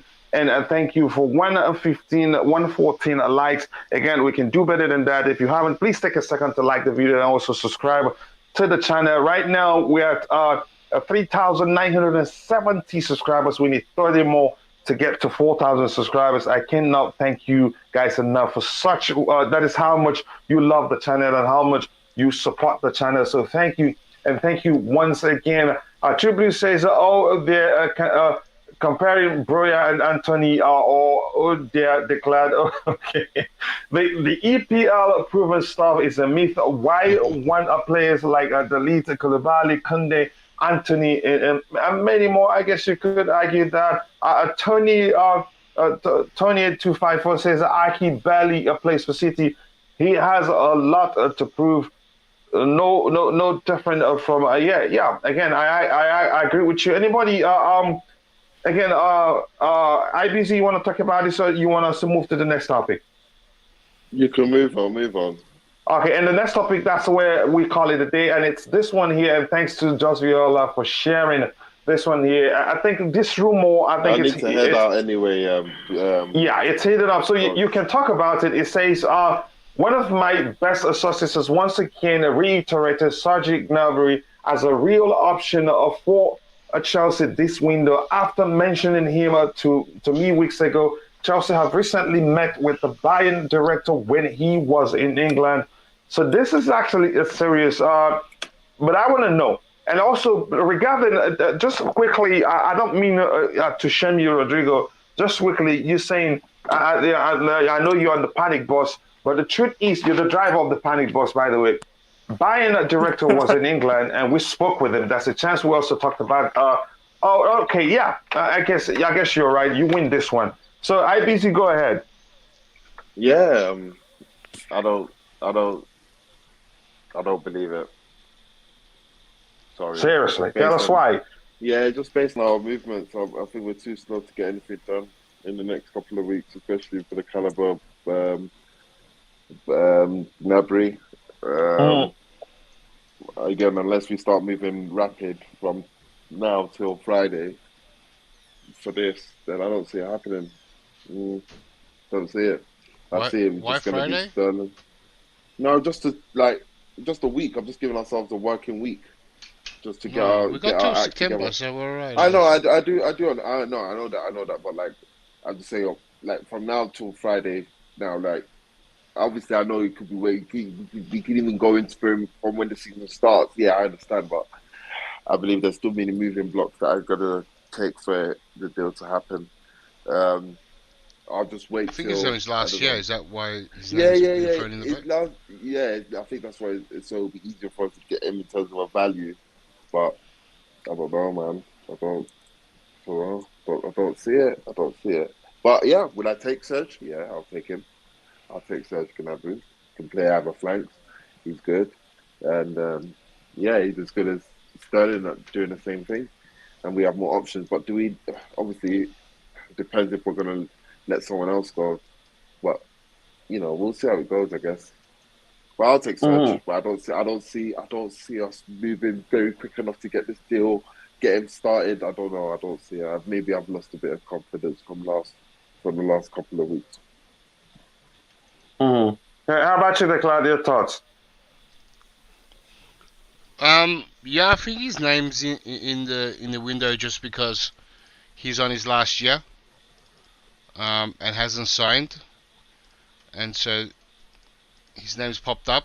How old is he right now, actually? 27. 27? Was he? I thought he was a bit younger than that. Yeah, he's 27. Am I wrong? Go ahead, Declan. Yeah, that's basically it. I'm not sure. It's not really the player that I mean, he's kind of like raw power. Raw power and speed is how I always looked at him. Doesn't really. So Adama Traore then. Yeah, I mean, unless we're playing this guy right wing back. I think he's better than Adama Traore. He doesn't dribble himself, and more importantly, also he plays like a finished. Adama Traore at his age is still playing like a raw talent. Go ahead, Declan. Please respect Adam.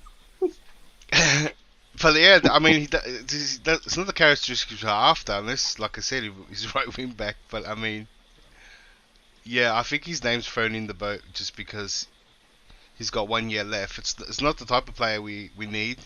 Like I said, this guy's. I mean, look at Timo struggling as well. That's turbo. And if we were playing like a counter-attacking system, I mean, he would be great if that was the case. But it's not what we're doing. So I'm not a big fan of it. But I can see why his name's been thrown in the news. How about you, Rodrigo? You let us know. Yeah, I'm surprised if you don't support Declan.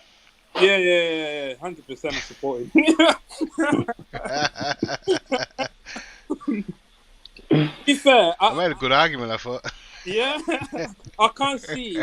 The only place me and Declan differ is he doesn't panic. He told me he's gonna panic on the 2nd of September.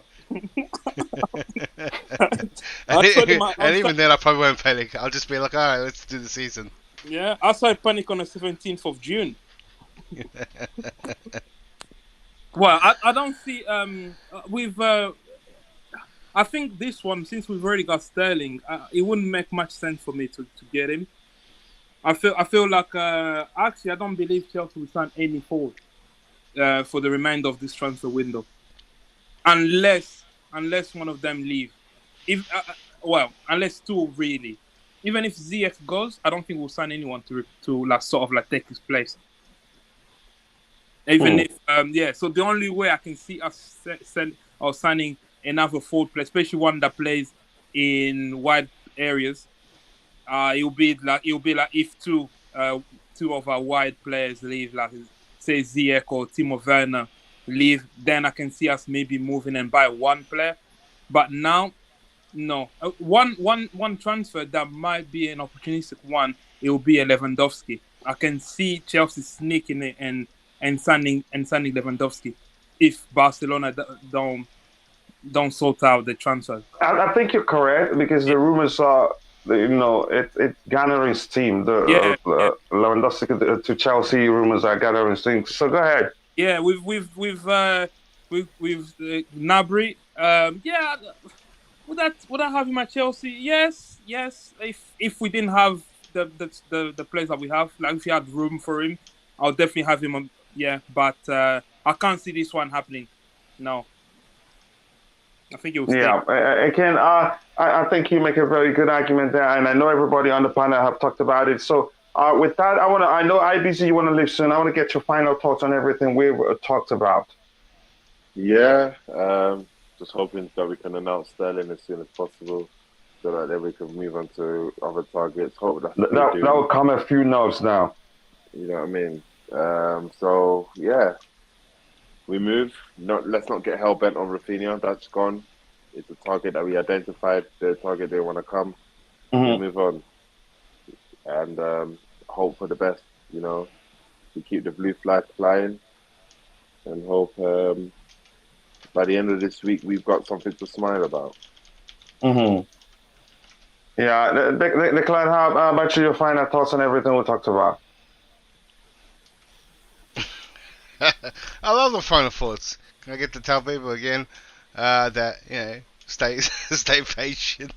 The same thing again, yeah. I mean, I still found it funny that everyone was just happy about Sterling, and people went back to the same thing when. I mean, Sterling's not. I mean, how many signings are people going to be content with? I think the Chelsea fans have built up a hunger with all these links. I'm kind of questioning now how many transfers till we tame the beast of Chelsea fans. So I mean, people should go and figure out how many signings till they're happy. That's what my final thoughts. You could blame that on two things really: social media and the rise of FIFA and these type of video games. I know FIFA is from a long ago, but now because exactly, because now Ultimate Team makes Ultimate Team. I think Ultimate Team is the worst thing to happen to mankind. Especially that's killing. It allows people's minds to be so fickle. On Ultimate Team, if you don't like a player after one season, you can replace him and get another good player. Yeah. So players in their mind think that you can adapt that in real life. So I believe that you need to get off Ultimate Team and touch some grass. Just because Mbappe doesn't work, normally you can get Lewandowski in the next window. It don't work like that, mate. You know how I know when you talk to someone Ultimate Team is when they make that comparison where they go, well, this player is Dutch and he's Dutch and they play for, build that chemistry and that. Yeah. They're the chemistry links. We do that. Chelsea fans do that. And then that's what you always have people coming on platform like this one and asking the host, asking him, oh, have you heard of this player? This player will fit in that team. Like, dude, I can't help. But if the club are not looking at the player that you want, it's not gonna happen. So I think that's why a lot of us fans, maybe me included, I'm not gonna take myself out of this. Do you know how many lineup I have every week? And then when I don't see the plays happening, I'm panicking. So maybe I need to take my own advice and chill and let Bolly work his magic. But please don't chill. You're the one driving the bus, the panic bus. Oh yeah. Yeah. I need to stay on road. You need to. What's gonna happen? So go ahead, give us your final thoughts. The decline. Are you done before? Yeah, okay. That's pretty much that. Okay, go ahead, Rodrigo. And by the way, before Rodrigo comes in, the poll that do you want Gnabry at Chelsea, 63% says yes, and 37% says no. So you go ahead and please, if you're watching before the show rounds up, again, if you haven't, take a second to like the video. 115 likes, that's not easy. Thank you again. Go ahead, Rodrigo. Yeah, just a final thought for now. Till tomorrow, we have another final thought. So you having a dig at me right now, right? Okay, you go. Just go ahead. No worries. I get it. Upgraded final thought. Yeah, updated. Yeah, you're right. Yeah. Go ahead. Yeah. Anyway, for I want to see Sterling being announced now. I want him. I hope he's announced today, and so he can fly tomorrow and meet up with the group. I want to watch. I don't know if he'll be available to play against Club America because I'm planning to stay up late to watch that game. Maybe if not, it should probably play the second game. And I think it's about time that Chelsea actually sign some defenders. We need defenders. I can't stress that enough. We can't go into this season with Thiago Silva as the only centre back, only experienced centre back, and Chalobah as the other one. That's it. We need more defenders in. Yeah. Yeah. Yeah, IBZ, have you had your final thought for the day? Yeah, I have. Oh, okay, yeah. Tomorrow we have an updated one. Yeah, with that, I want to say thank you to everybody who joined the show today. Again, as usual, it's been a brilliant show with always something new to learn. Again, because what we do, we hunt for the news, we analyze, and we try to help the viewers learn what we believe may well be the case or what is not. Again, we're all usually we're sensible and objective about it. We don't feed you whatever we see out there. And we advise you to not believe that any player is signed until you see the player holding the shirt and the club puts out a statement. That's when you know finally it's done. Again, thank you. I can't thank you enough. And I want you to take a second to go follow the panelists. 1 second here. You see, I have to remove that before the names will show. And by the way, give me a second. What's going on here? Please. Why am I losing it here? Okay, this guy, I want this guy out. And I want to come back to the panel. Please see the Twitter handle, see the Clout's Twitter handle. See, you check Rodrigo. I'm not sure his Twitter handle, but I think I have to look it up. But if you search Rodrigo, you see his followers. I follow him. Just Perspective follows him. I think you see his followers would tell you that's the correct Rodrigo. I'd have to find out the Twitter handle. Follow people follow me. I'll be releasing news like Fabrizio. Watch Also follow IBZ. Again, make sure to follow and of course follow Chelsea Perspective. Thank you. I can't thank you guys enough. And I want to say thank you to all the moderators, the King Slayer, Just Viola, True Blue with the great inputs right there. The Queen of the House, thank you so much for being there and helping keep things clean. Just Viola, Kai, again, thank you for joining us. Fun with Mado Crazy, thank you to everyone else who was in the chat. Thank you to Lee also. Again, if I miss your name, my apologies. I'm only human. See you guys at the end of the day for the evening show. And keep your eyes out for the automated stream, which streamlines everything you have in the Twitter sphere and helps you stay updated so you don't have to go flipping through your phone to find them one by one. And it updates the moment the one of those accounts puts in a new tweet. You see it immediately. You don't have to go searching for it. I've done the homework for you. I programmed that so that it helps me, have everything together. When I found that I can actually put it out there to help the fans stay updated. So thank you.